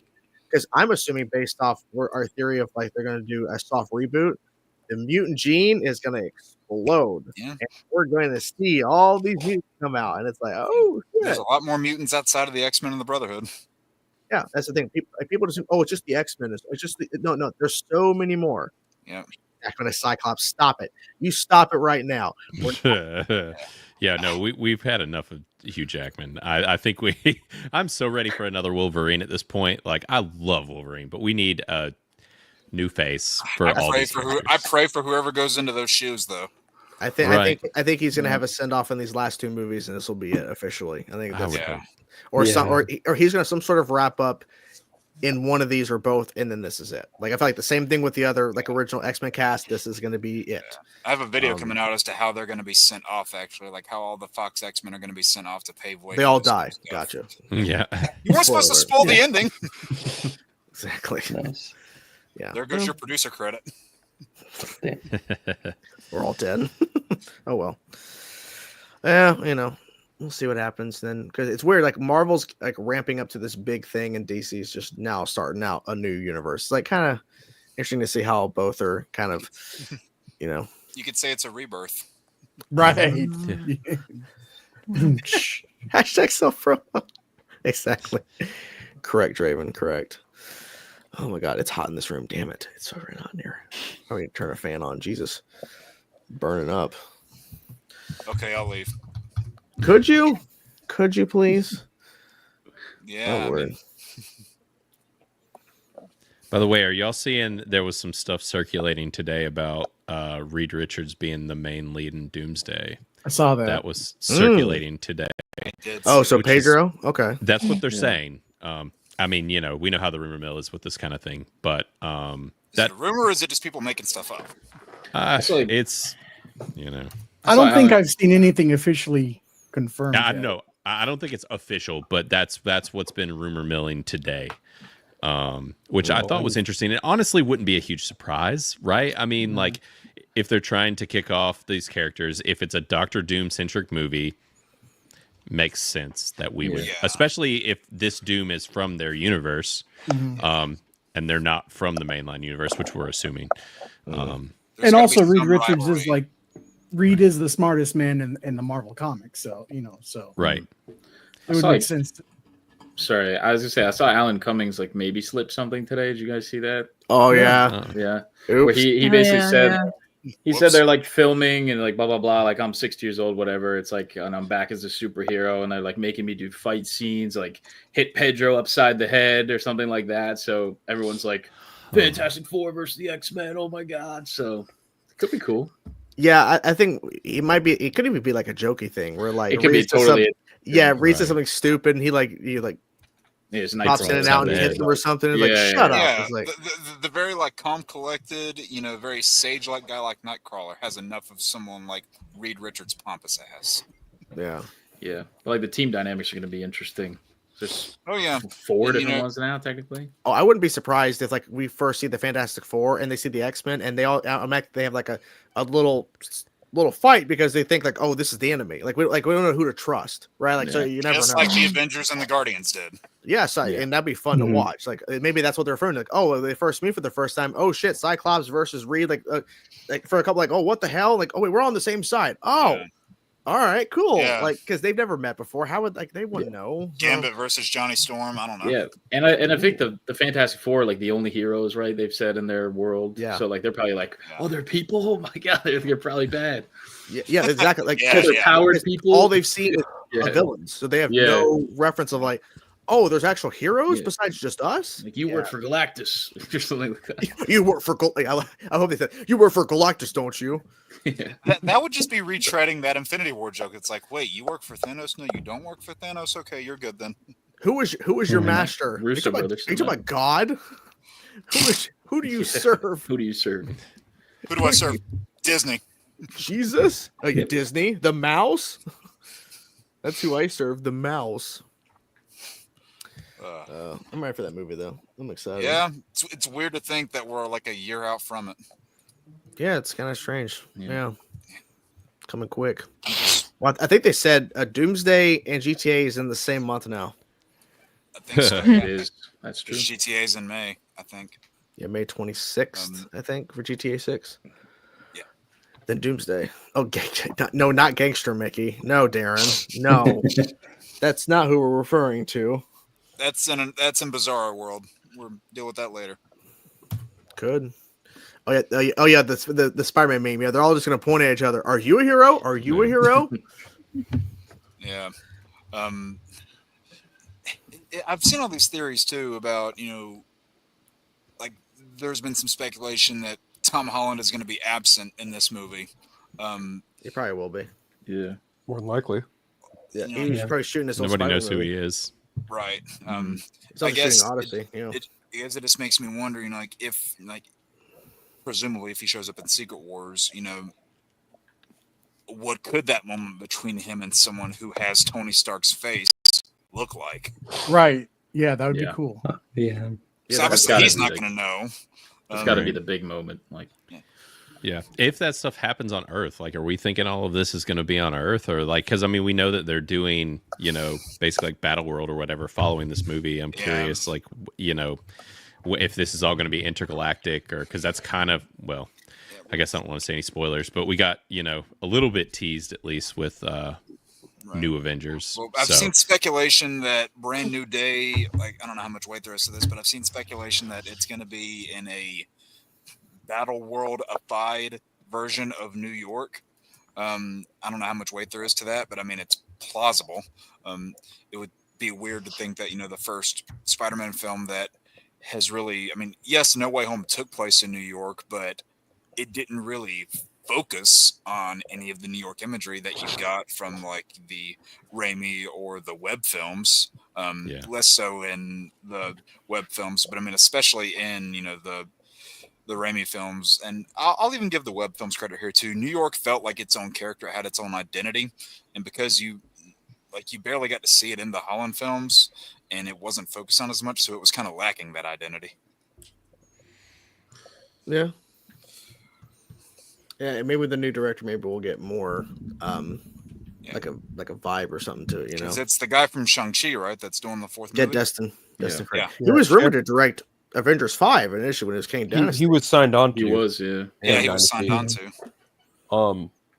There's one of two ways it could go. Spider-Man Brand New Day is either going to take place alongside and line up with the aftermath of Doomsday, or the events of Doomsday are going to directly impact the plot of Brand New Day and carry over into it. I completely agree. It could be an Infinity War, Ant-Man and the Wasp type situation. Correct. I feel like Brand New Day is probably going to go small scale. It feels like they were trying to pull things back just because all these new Spider-Man movies have been large scale. We need a friendly neighborhood Spider-Man movie, right? Right. Yeah. Like it feels like that's where they should be headed. Now that doesn't mean that's what they're going to do. Yeah. It could be like this is all leading up to Doomsday, and like we're seeing like, okay, how do we get Peter Parker to the point where he's at now? And because maybe he does pop up in Doomsday in the third act, but that and then Brand New Day is all about, okay, he's trying to figure out his new life now, and then we end where here he is in Doomsday. So who's Peter Parker? Yeah, exactly. Who is Peter Parker? Fair. Nobody knows. No, nobody knows. Nobody cares. Nope. Oh yeah, those web singing scenes. Yeah, I think they're gonna be a really cool with Destin directing for sure. Oh yeah. The action was pretty cool, I thought, in Shang-Chi. So yeah. I still think it's crazy the fact that it's like gonna be at the end of the day, 5 years in between Shang-Chi's appearances because we haven't seen him since his own movie. Yeah, right. That's right. Sure he was in What If, but yeah. Yeah.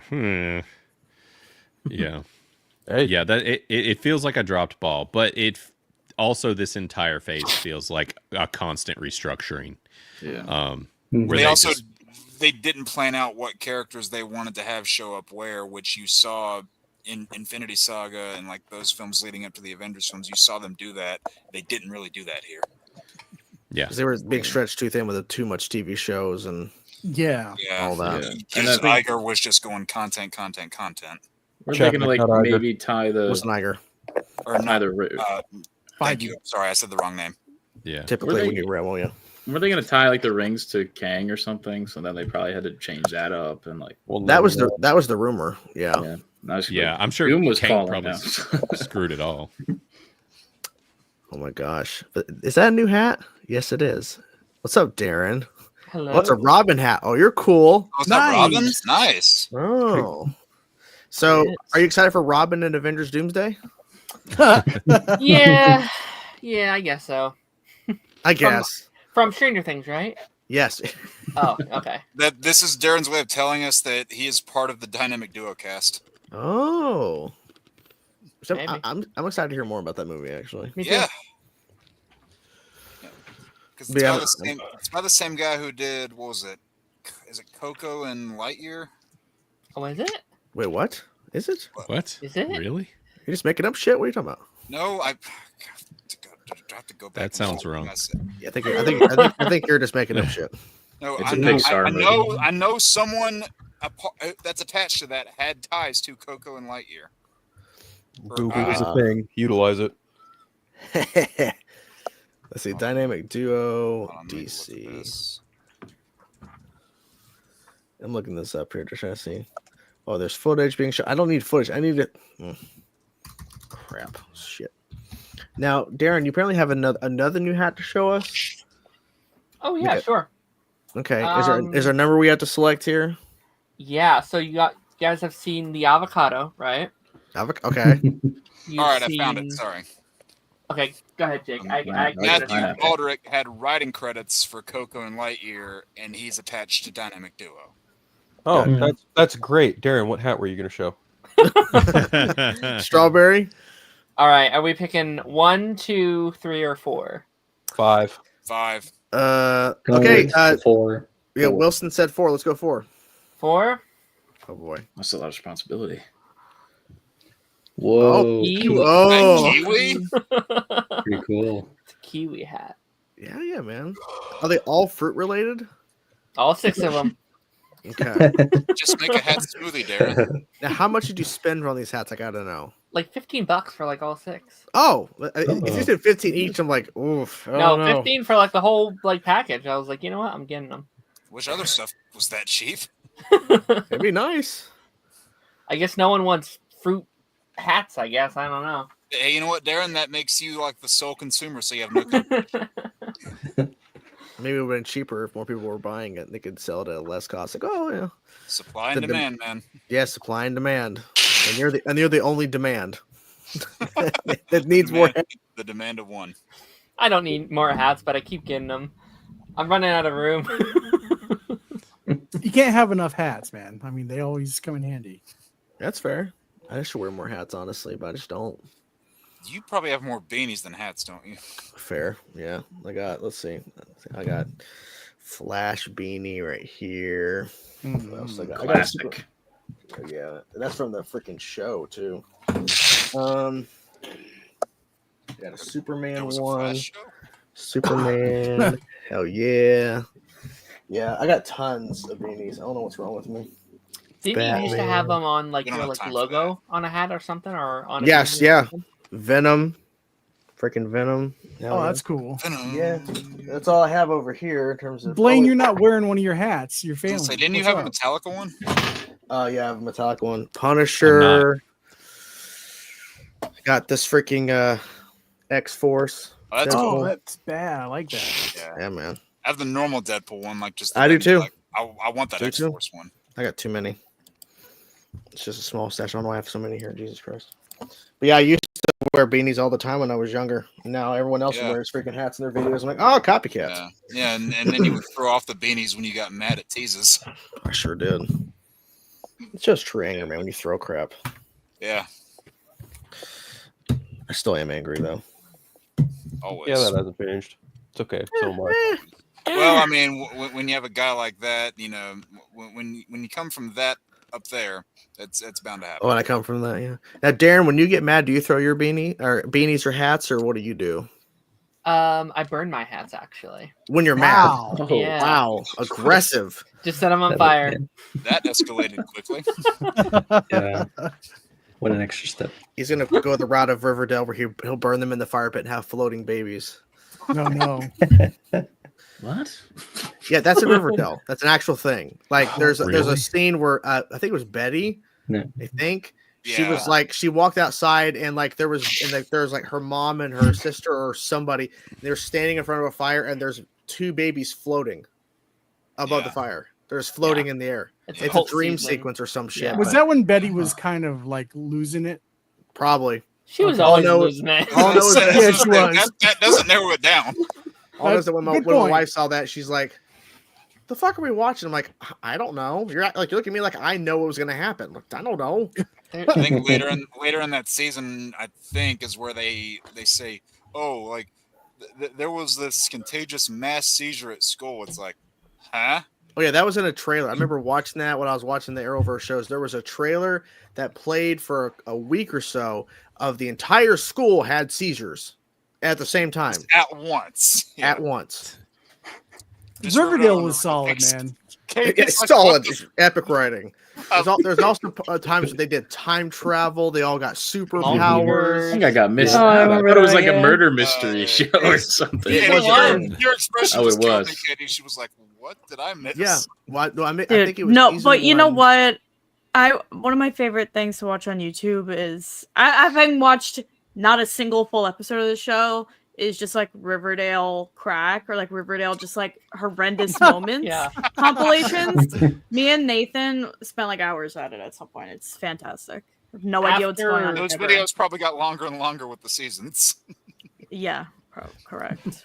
After I stopped watching, I still watched those like Alex Myers videos of him like just like ripping on the show. I'm like, you know what, this is fine.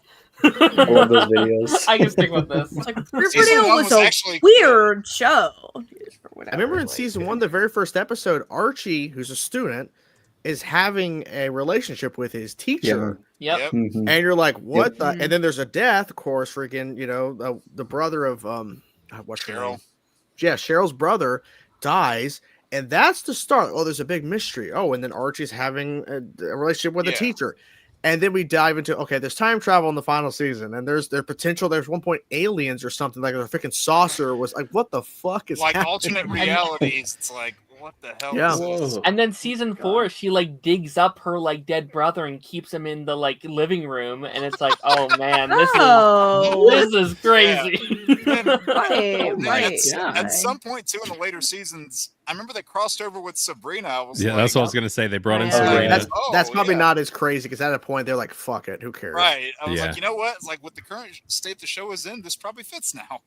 Yeah, I'm kind of bummed. Universe. I clearly left too soon because I was like, I liked it okay, and then it seems like it went off the rails right when I stopped, which was what I was wanting. I was always waiting for it to go more off the rails. Oh, it definitely went off the rails. Oh, they're also weirdly connected to Pretty Little Liars. It's connected to a lot of shows. What is it like? Katie Keene, and then oh gosh, it had like a spy show too, right? That lasted like one season or something. Oh yeah, it did. What's it called? Yeah, I forgot. Fuck, hold on, I'm gonna Google this. It was like it like came out at the very end when like they were like getting rid of their whole lot of shows or whatever. Let me look it up. So it was a spinoff from it. I don't think it was a spinoff, but it took place in like the same universe or whatever. Isn't Tom Swift? I think that's it. No, that is tied into Nancy Drew. That's Nancy Drew. Okay. I remember because my wife and I, we watched Nancy Drew. It's actually a decent show. I recommend watching it. Yeah, I heard it's solid. Tom Swift's episode was terrible. Like that was just like that character's terrible. Like, I just like wow. Like no wonder the show completely bombed because I don't give a fuck about this guy. Let me look. Spinoffs. Yeah, because they had that one Katie Keene or whatever the fuck. And I knew they wanted to do like a Josie spinoff, but I don't think that ever. Josie and the Pussycats or yeah. Which I actually would have watched that actually. Yeah, so Chilling Adventures of Sabrina, but that Katie Keene, Pretty Little Liars. Yep, they tie in Jake Chang. What the fuck is that? It was the CW announced Jake Chang, a noir teen mystery drama spinoff from Riverdale focused on the character of Jake Chang, a teen prodigy detective mystery solver. The network later ordered a pilot, and then they passed on it. Okay.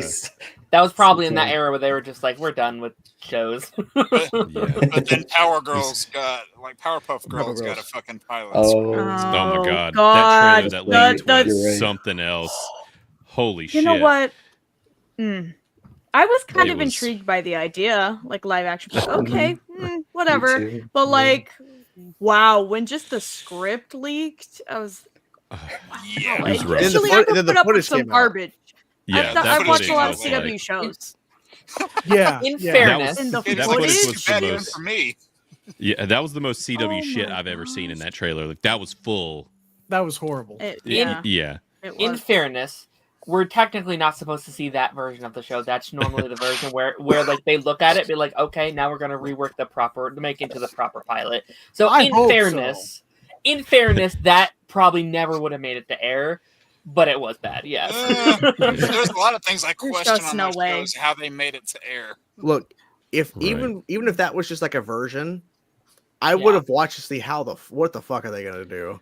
There's a reason they passed on it. There's a reason they were like, we're good. I would have watched it. I would have too. And I bet the cast were like, no. I guarantee they were like, thank God. I think there was a thing that came out where some of the cast, and it was like non-specific, but it was like they signed on to a pitch that was not what they received in the script. Like the pitch they were told was different than what the script was. What it was, and they were stuck in a contract at the time to film the pilot. But initially, I guess they all signed on a pitch that was delivered to them, and they signed on based on that pitch, or at least some of them did. And then when they got the script, they're like, "This is not what we signed up on," but they're kind of stuck to at least film that pilot. You know what? And they had some like solid-ish names connected to it, like Dove Cameron's like mildly famous. Wasn't that one girl from Agents of S.H.I.E.L.D. or something? Yeah, Chloe Bennett. Like, if they would have made it mediocre, it could have been decent. But like it could have gotten better. Because I mean, they clearly felt fine with releasing stuff that was a lot less than mediocre. Yes, exactly. Like. Which also, I mean, it's why the network doesn't really exist anymore. So so it's all like, golfing and shit, yeah, it's like and racing. Stuff. Hey, you can react to golf. Dude, you know what? Wildcard just got picked up for season 4. So this Wildcard. Oh yeah. What is I haven't that? seen that. Is it any good? No. I don't know. It's probably not. Probably not. It's probably fine. Probably not. Dude. I don't know if anybody else had this problem. Oh, go ahead. Sorry. Go ahead. It's fine. It's fine. Go ahead.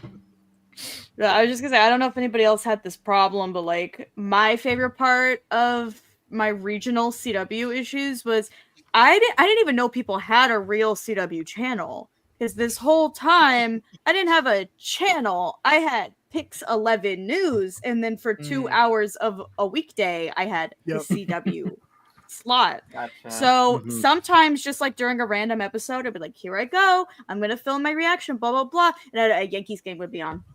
Just watch it. They just wouldn't tell you.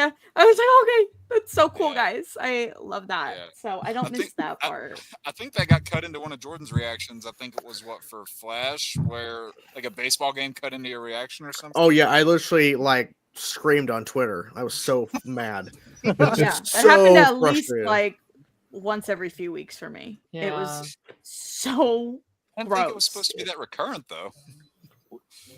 Yeah. We have a pretty local like CW like studio like around here. Like it's a pretty local thing here. I could go work for Nexstar right now if I wanted to. Like it's in the area, which like I've like jokingly like said that we're like, okay, I'm gonna go infiltrate their studios and bring back all my favorite TV shows. Obviously, you know not how that works, but like it would work for you. Hey, yeah, Darren, that's content for your channel. Yeah, that's right. Oh I was jealous of people that got the reruns, because I didn't know y'all got reruns. It was like, you missed the show. You missed the show. It is not coming back on TV it was again. It was like classic TV back in like the 70s and 80s. A new episode aired. If you didn't see it, you're oh well. Yeah, you missed the it. end. Yeah. Brutal. I'm think about it too. Preservations for movies wasn't really a thing for the longest time when they first started making movies. And now TV, I'm surprised a lot of shows even still exist, because preservation, you would think 70s, 80s, they're not releasing that shit back in the day on VHS or whatever they had. Like, there's no way. So like there was actually some 80s shows that were shot on VHS. Like they didn't even use the camera. I forget what shows they were, but yeah. So you can't even go back and really remaster them. Yeah, I mean, which is crazy in general. Like there's like a lot of like silent films and even sound films from like the 20s, 30s, 40s, 50s, and like they're just gone. You can never get them because they were burned up. Like their preservation wasn't a thing. I'm surprised that so much stuff has actually stayed around that you can find in some capacity from back then. It's just crazy how that all works, because we didn't think all that through. Then again, we didn't know technology would get so far advanced that we can actually get on our computers right now and find anything and watch it. Yeah. We're blessed. Yeah. We are blessed. We're living in a weird time. Yeah. If only society was as advanced. Fair. We still don't have flying cars though. So yeah, it's funny. With how stupid people drive now, do you really want that? No. Exactly. No, it's funny. 25 years ago, we were like, oh, we're probably gonna have flying cars when we go to work one day. 25 years later, no. What are you doing? Don't eat that Tide Pod. That's where we live at. Facts, yeah. I mean, we have self-driving cars that are almost probably worse than flying cars. But I wouldn't be surprised if they made that self-standard issue for driving tests. Would not be surprised. Yeah. Look, if they actually do event flying cars, I'm staying home. No, go underground. Public transportation. I wouldn't be safe, because what if someone just flies their car into your house? Exactly. It will happen 100%. I think they would have terrifying. Yeah. It would have to be like an autopilot thing, I think, and like even then, I would not feel safe. No, because we see how things are now. Like autopilots are going to fail. Right. Yeah. If it's auto, if you're like, okay, I want the car to lift up and fly me to 30 minutes down the road. If the autopilot somehow just magically turns off, you're falling flat. What happens if your car gets hacked while you're up in the air?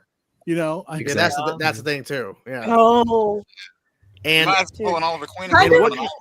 what kind of regulations would there be? Because we still have planes and helicopters. What kind of regulations would these cars have to fly? Like, there has to be a certain altitude they can't go past. There has to be like roads in the sky they have to abide by. Yeah, because if it goes high, how would you create a law system to charge people for any malfunctions?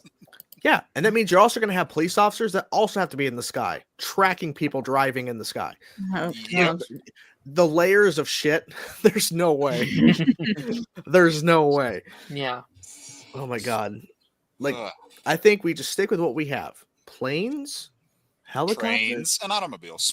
Just leave it. Like, don't go to this route. Now, there's been discussions like, well, should they? Because they've been testing like cars that can go in water, like a boat. Yeah. Okay, I still wouldn't trust that shit. But if you want to do that just to make I've been on that. That was cool. Oh, you have? Oh wow. And it did. I've been on an old one. No, it's not a futuristic one. It's actually like a retro thing. They had it in like the 50s or the 60s, and it was called an amphicar, like an amphibian. And it's really cool. They have it in Disney World in Disney Springs, and they have like 12 of the last remaining like 20 or something ridiculous, and you start in your little like Cadillac looking little thing, and they drive you straight into the lake, and you just like go on a boat tour. Like, this is the coolest thing. That listen, I don't know about futuristic ones, but those ones, they're really cool. Actually, I have to say those are fun. But I wouldn't. That would scare the shit out of me, because if they start going that route of, okay, well, you can take your car on the road and then you can transform it into a boat and you go on the road. What if there's a leak? You're gonna you're gonna drown. You're I've done. seen too many action movies for not to be terrified of that. Played too many video games for that too. Yeah. You know, whenever you're like driving in your car and you don't shut the door all the way, or there's like some sort of air leak or something, you're hearing that. Yep. If you're on a water's gonna seep in immediately. There's no chance. And you're out in the middle of the freaking ocean. You're out in the middle of a lake. You're done for. Yeah. There's no way you leak get that you're hearing is often sometimes worse, because like freaking antifreeze could be leaking inside your car, and then the whole thing's fucked. They would have to build layers of like sheets of like metal or something on top of the car, so if there is a leak, then it won't actually infiltrate enough to where you'll actually sink, which would make it like, okay, it's not even a car anymore. It's just not feasible. And it can't be like a rustable or like any sort of material that can easily, start to deteriorate if it's in too much water.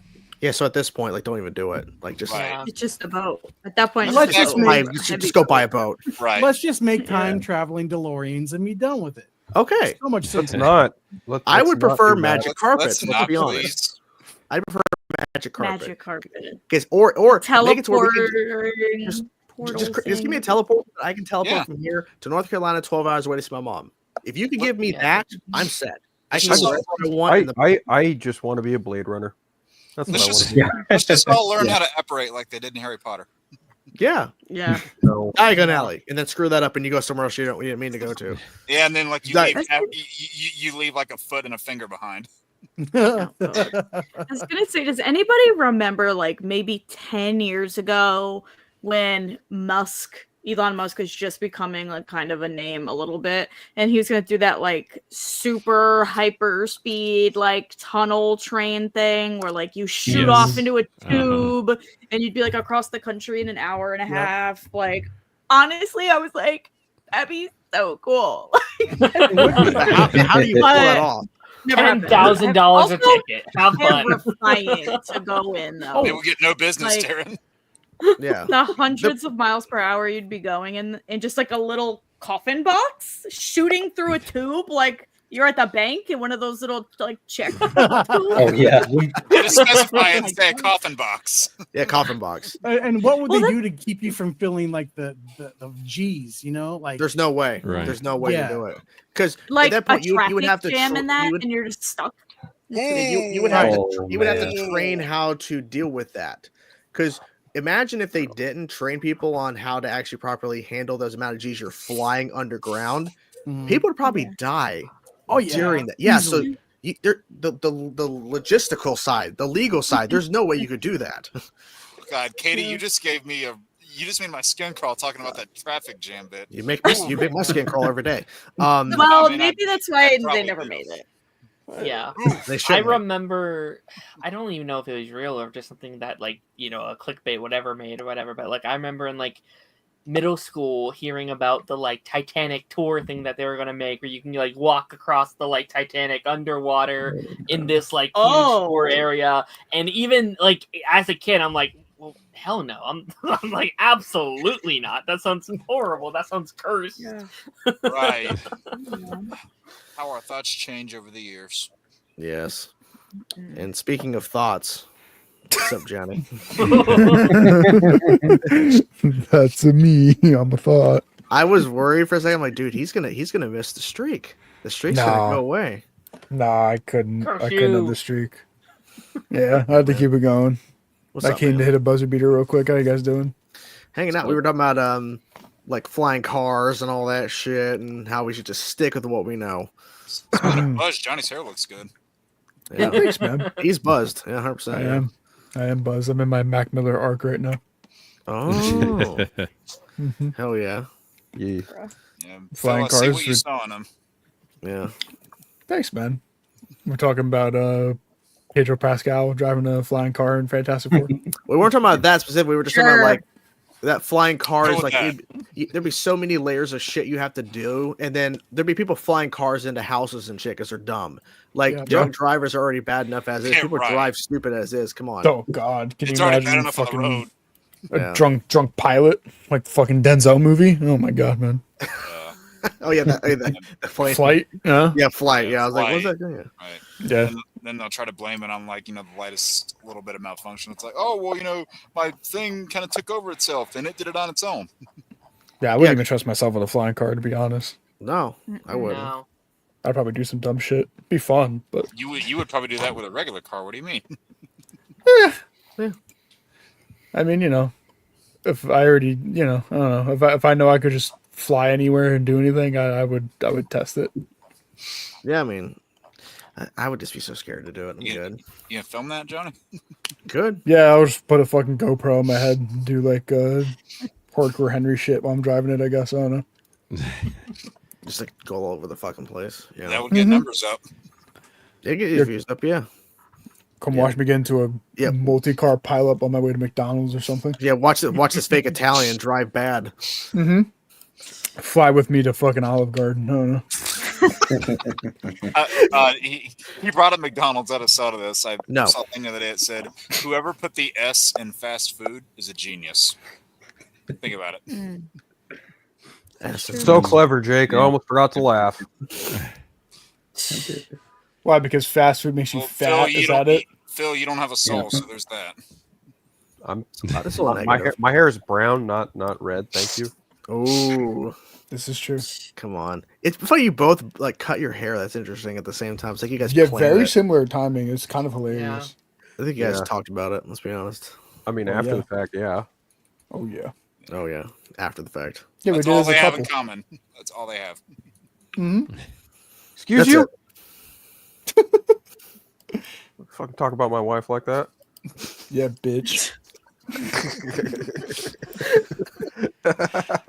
Couples that get buzzed together stay together. Am I right?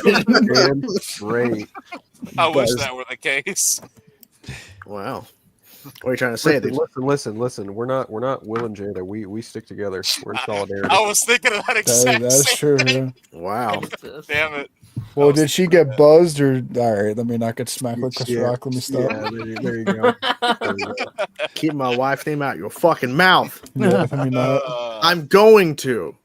Like the first one thing, I'm going to. Like, yeah, and then they did that fucking bit where they animated Will Smith and Chris Rock's DreamWorks characters into that bit. That was pretty great. Yeah, Jake, just a heads up. You keep this shit up, you will end up just like Chris Rock, just FYI.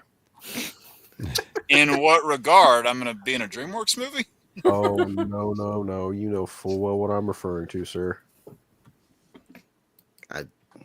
I'm lost. I got nothing. Oscars 2022. Johnny. Enough said.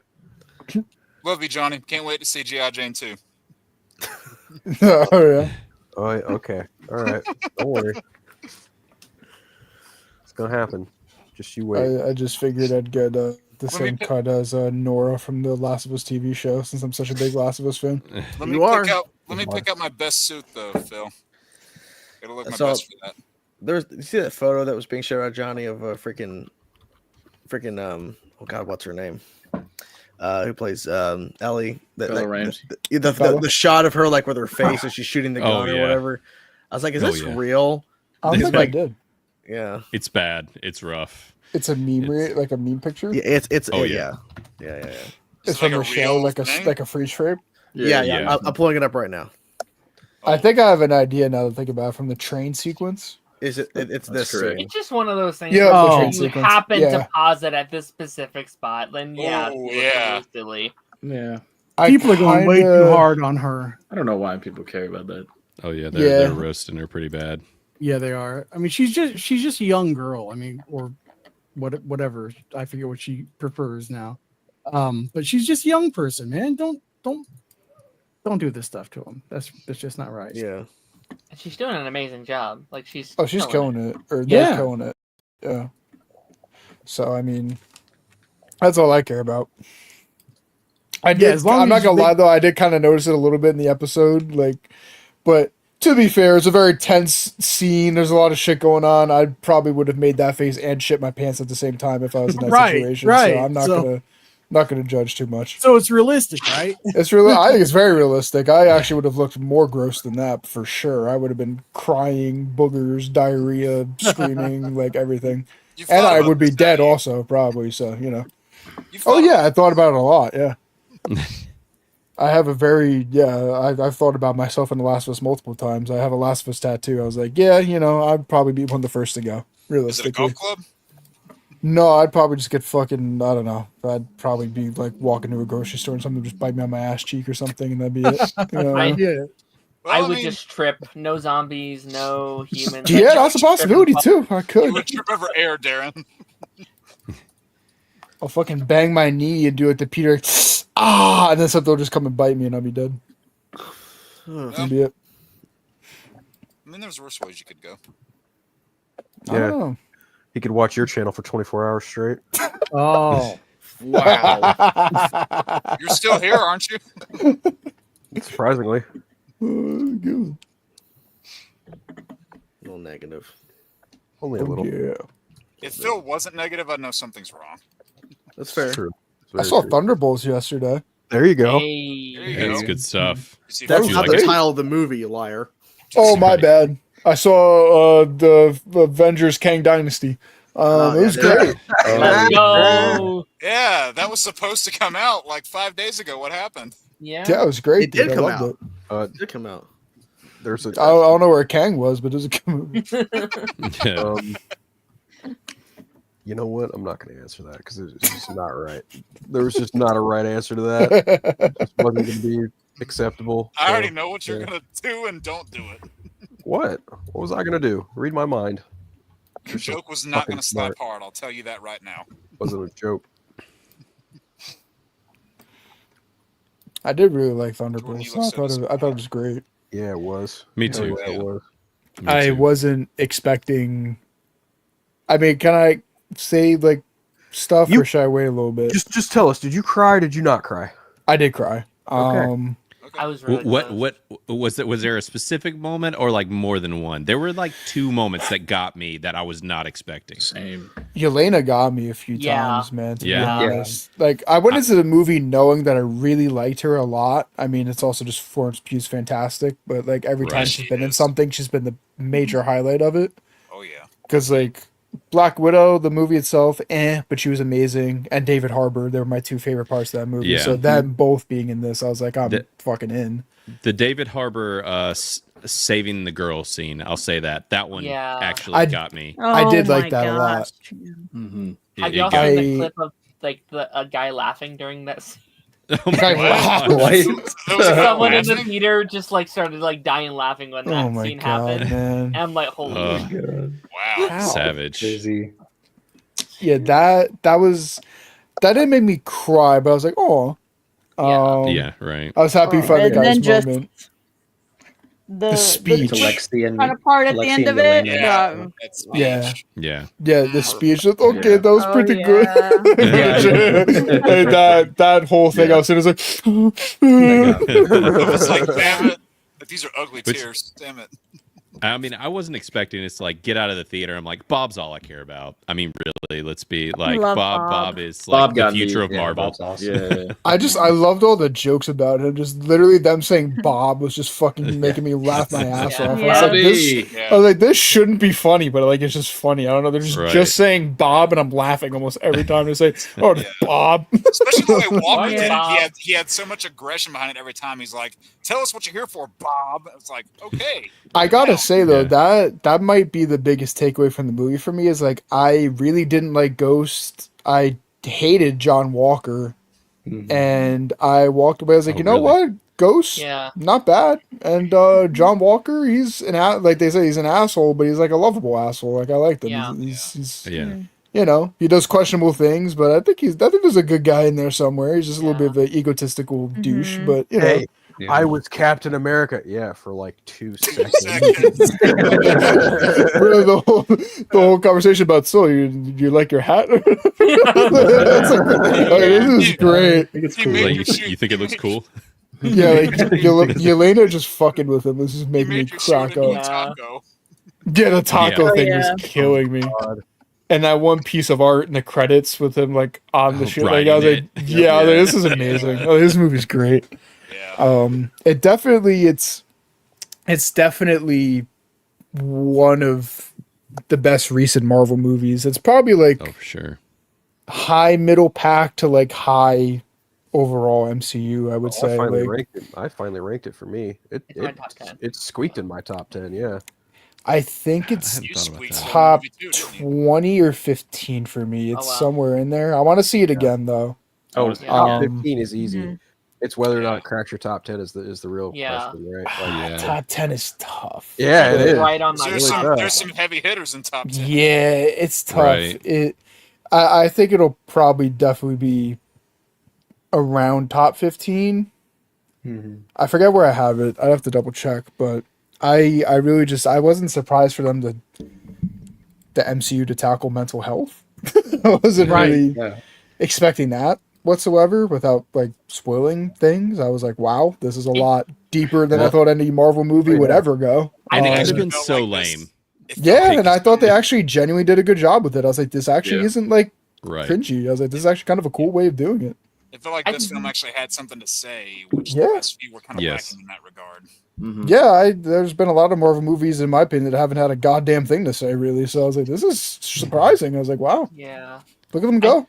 I think, like, I don't think it's necessarily the first time they've tackled mental health, because I think they have, but this is the first time they've done it so obvious. In a serious way. Yeah. Where it's like, mental health's almost the villain of the movie, in a way. And it's it literally is. Wow, they made attempts with, like, Iron Man and, like, Thor, but they always find a way to... Yeah, they always find a way to blow it off with a joke. Yeah, and that's why I do not like Iron Man 3, because they play it up like, oh, you know, Tony's by himself. Oh, he's stuck with the PTSD of Avengers. But it's like Shane Black doing a Shane Black thing in a Shane Black movie, and I'm just like, this is fucking stupid. That PTSD concept on its hate own would have been a great movie, but Shane Black did his thing. I can't stand Iron Man 3. That movie is just not good in almost any regard. Iron Man 3 is the second worst Marvel movie in my opinion. I don't like 2 a lot more than 3. I really don't like 2. Buddy, I can watch 2 all fucking day.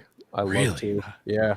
Sam Rockwell, Scarlett Johansson's introduction as Black Widow. Yeah, I don't think 2's that bad. There is nothing funnier in that movie than Robert Downey Jr. going, I tried to play ball with these ass clowns.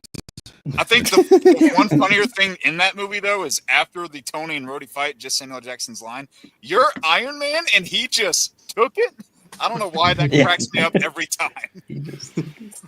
Right now, I have Thunderbolts at 19 on my ranking. I didn't think I had it that low. There you go. Does that include shows, or is that just movies? No shows, just movies. Oh wow, then. Wow. Okay. How many movies is that? So you hated it? 36. Yeah, I hated it, dude. It's fucking terrible. Everything I just said, ignore it. Shit. Yeah, because what you're telling me is if it's not in your top 10, you might as well say it's garbage. It's terrible, man. It's terrible. So it's fucking ass. Yeah, never mind. Terrible movie. Hated it. You'd rather watch this show than watch that again, yeah. Yeah, for sure, dude. Yeah, man. I'd rather binge this show for like a million hours at this point than watch that movie one time for like 2 hours. How many hours do we have this guy? God fucking, I don't know. God help whoever watches every episode.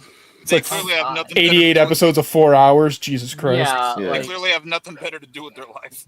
Well, 10 days. It's like a goddamn anime or something at this point. It's like 1,000 Yeah, episodes. screw that One Piece. Yeah, like I was looking at your tier thing of like all the hours, and I was like, I've done 50 hours of Council of That's crazy. Over 50 hours. Just if we're basing on just roughly 3 hours of a show each week, which we've done like 3.5 hours, 4 hours, we're 261. Hundreds of hours. Yeah. 261 hours so far. God. Wow.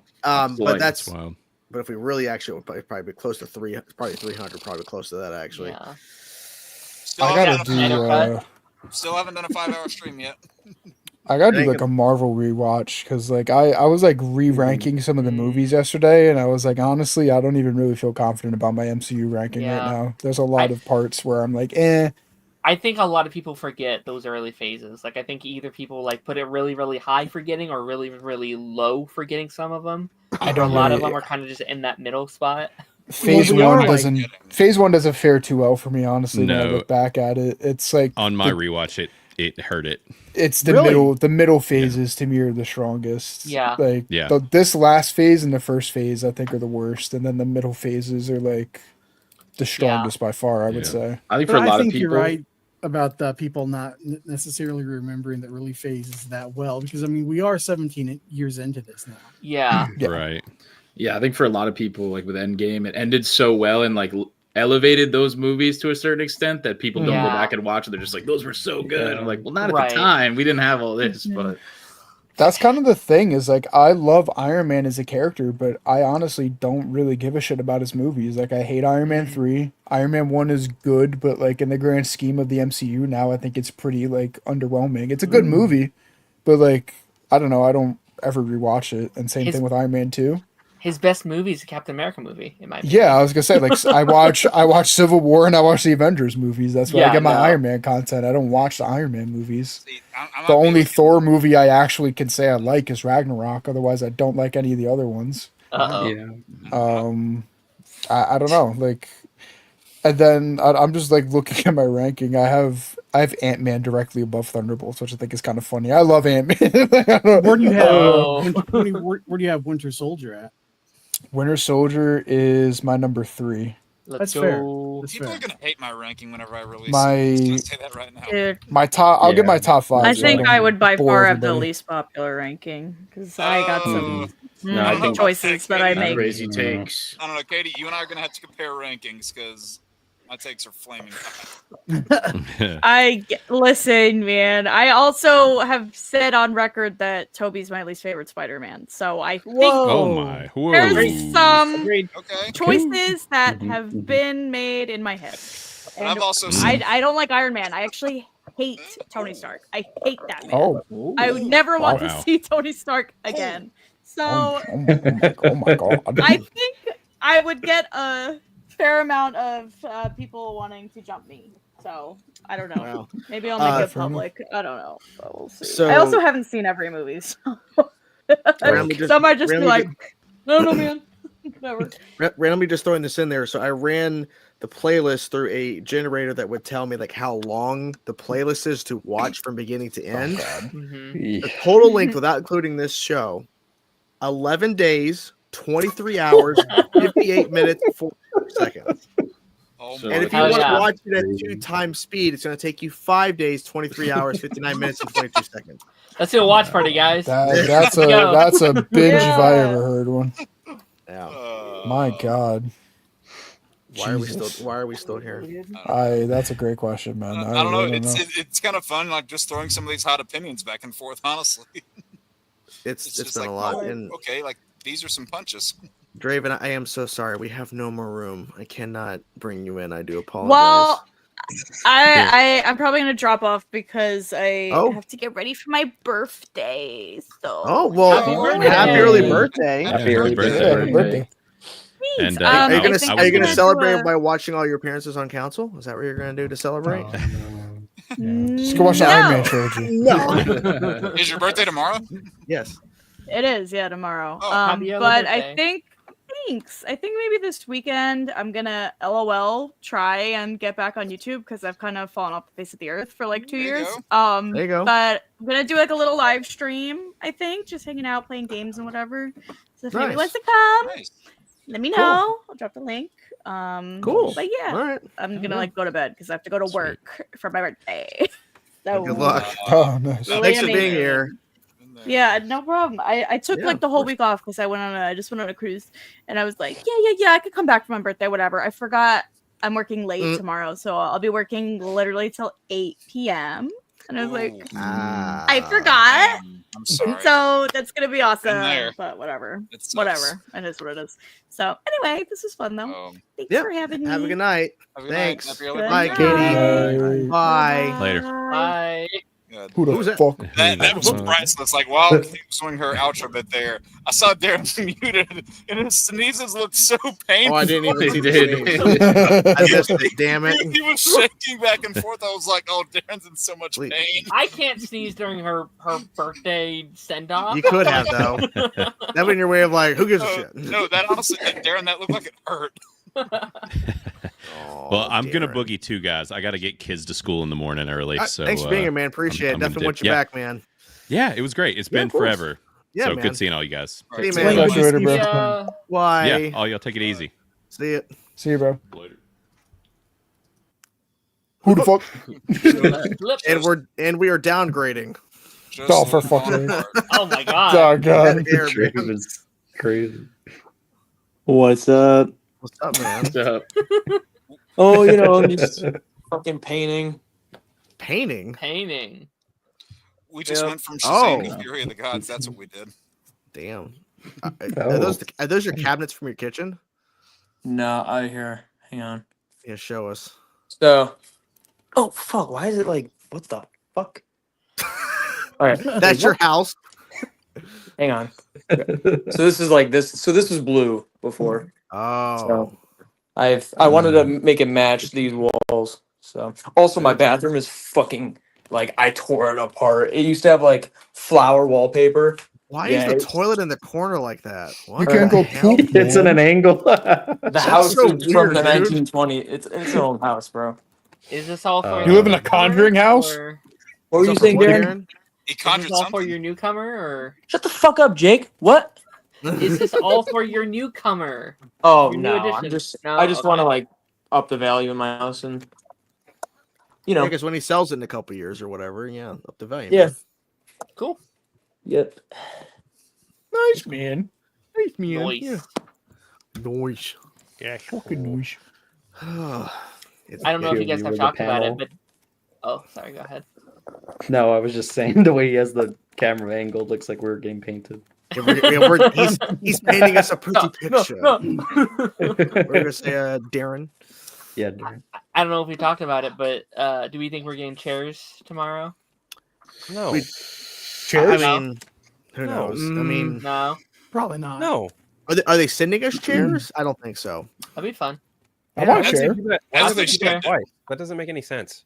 The rest, like the back half of the cast or something. Again, that doesn't make any sense. I don't know why they would do that twice in a row within less than a month of each other. It just doesn't seem right. Like, guys are bad. Where did this taskmasters in the movie? Where is this information even coming from? Larson. Jeff it was Snyder. Brie Larson saying she's announcing something tomorrow. That's it. It's fucking I thought they were talking about that fucking Schneider thing.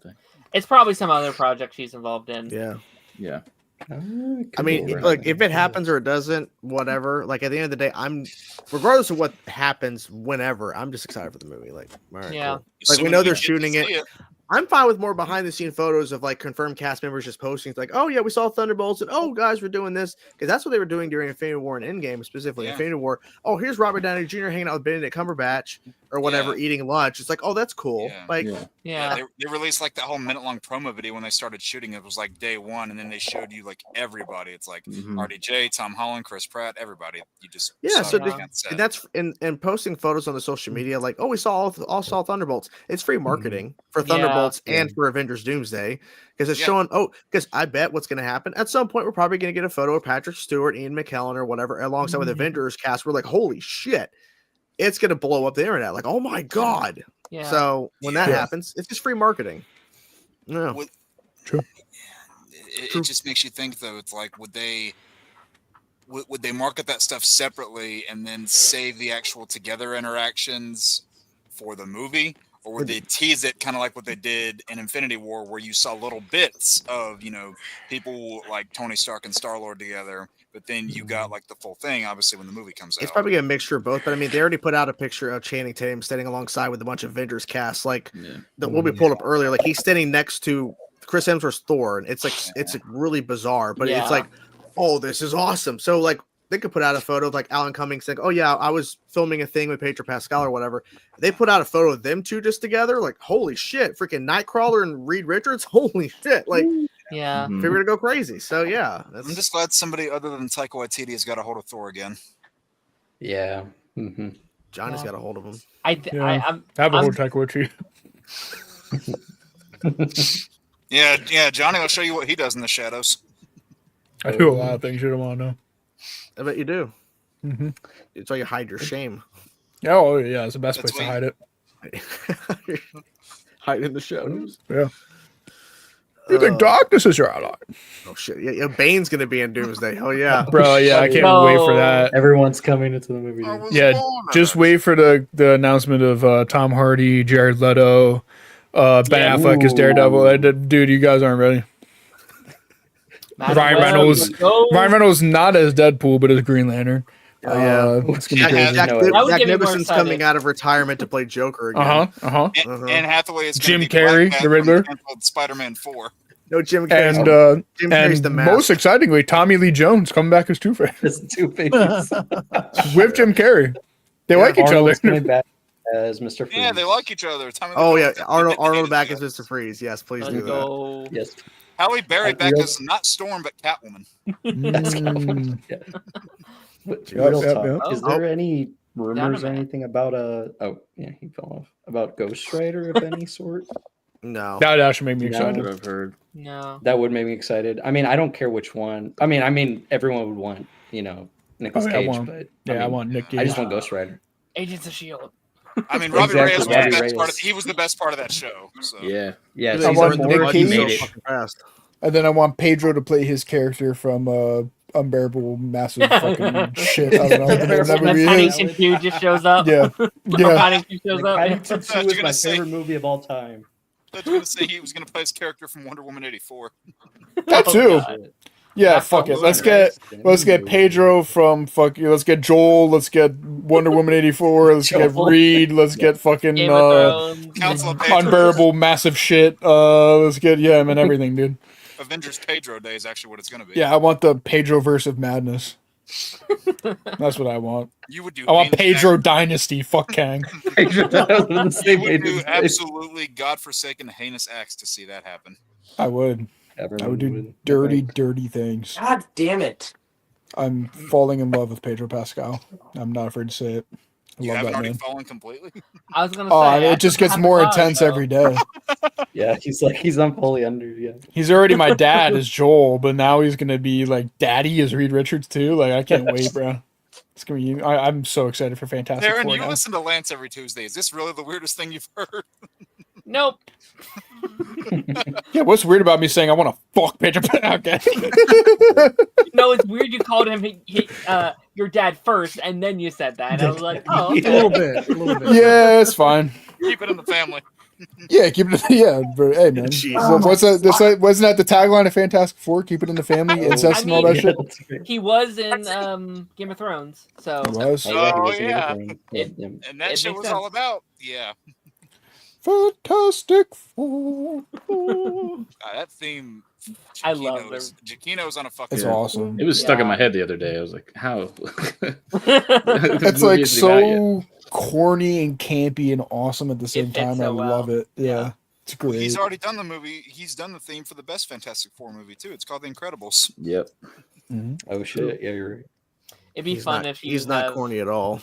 What's up, Ronan? What's up, y'all? Yo. That's what I was forgetting. We need the Mandalorian too. Also, then we'll have all the Pedros. That comes out same month as Avengers, I think. So there you go. Yeah. Honestly, who the fuck is stopping that? You got Mando, Joel, and Reed Richards. You are fucked, buddy. Out the wazoo, bro. You are fucked. Pedro is a force of nature. With a capital PH, fucked. Did you see that Freaky Tales movie? I haven't seen it yet. I'm trying to catch it in the theater. He's in it. Yeah.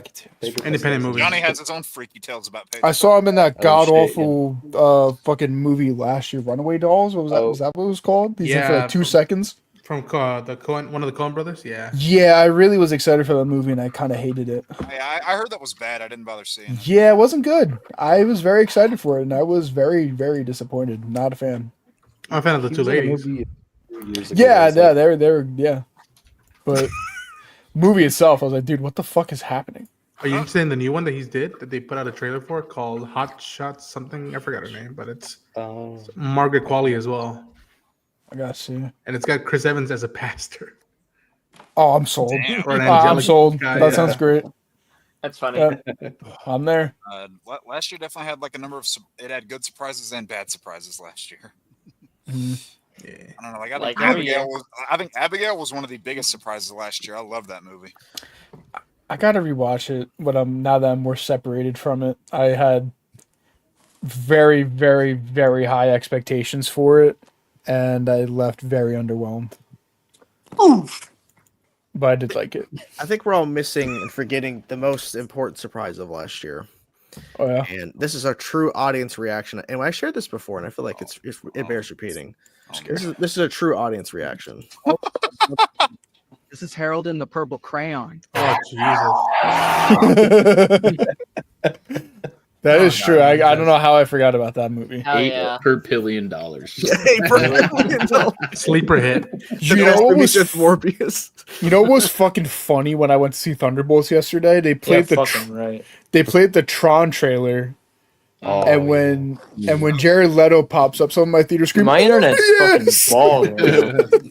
I fucking lost it, dude. Like, is that how people will like come to know him now? I think so. I thought it was funny as fuck. I couldn't believe it. It's all the memes and shit. No one even. That's what I think at first, unfortunately. But it was like on a shot. It was like Morbius, like question mark. There's a reason that movie came out on April Fool's Day. That shit almost made me piss myself. I was like, that's amazing. Though legitimately, I am looking forward to Tron Ares. It looks like interesting, good, but I don't know how much character wise it's gonna do. Like how I've never seen a Tron movie, so I have no idea. But watch Legacy. 15 years. Legacy. I saw it back then, but I only saw it once. How many are there? 3? 2. This is the third. This will be the third one. And there's an animated series as well. This is the third. Yeah, there's Uprising on Disney XD that came out. Is Legacy the one with the dude and Olivia Wilde and? Yep. Mm-hmm. Yep. Okay. I saw that. Well, the dude is in both the movies, but yes. Yeah. Okay. Yeah, he's in both. Okay. If the dude is there, I'll consider it. The dude. Any dude? Yes. El Duderino. El Duderino. Yeah, that is it. Playing the dude in that movie? Oh man. What was that? Is the dude playing the dude in that movie? He is not playing the dude. He's playing a dad in that Bro, I would commit acts of mass destruction to see the dude play the dude again. His last appearance was in John Goodman's Walk of Fame star presentation. That was glorious. Yeah. Have man. Dude playing the dude dressed as another dude, and that'll really subvert Big expectations. Lebowski, Bigger Lebowski. Har. Man. RG. You see what happens? You see what happens, Larry? Someone brought up Big Lebowski, so I had to go for it. It's the best comedy film of all time. The cable censor of that is probably the worst censor that's ever been put on a film. I'm gonna go ahead and say that now. You see what happens when you fuck a stranger in the ass? You see what happens when you find a stranger in the house? That's see what happens later. Like It's funny too because I just think of him as Sully, and then he's just fucking saying that. No, the censor is so bad. It's great. He said he had to leave. Yeah, Sean said it. It's Sean. Every time Sean never says goodbye, he just leaves. Yeah. Well, who the fuck was that guy? Who the fuck? Yeah. You should get bitted either way, buddy. What was that other movie John Goodman was in? Was it The Exterminator? Is that what that was called? The Terminator. Roseanne. 10 Cloverfield Lane. Jane the Yeah, 10 Cloverfield Lane was great. He's good in that one. Road Rage. Lane, yeah. And John Goodman's a great actor. Oh yeah, Yes, he is. He is a good actor. it's crazy to think that both him and Billy Crystal were like in their 60s when they did, or not 60s, like late 50s, verging on early 60s when they did Monsters Inc. I love What are you trying to say? Wait, they've aged well. Oh my god, that just clicked in my brain. Steve Buscemi's in Monsters Inc. and The Big Lebowski 2. Holy fuck! Yeah. Universes colliding. We need a sequel. Monsters Inc. Big Lebowski crossover. Yeah, I need to see Mike Wazowski hang out with the dude. Oh my god.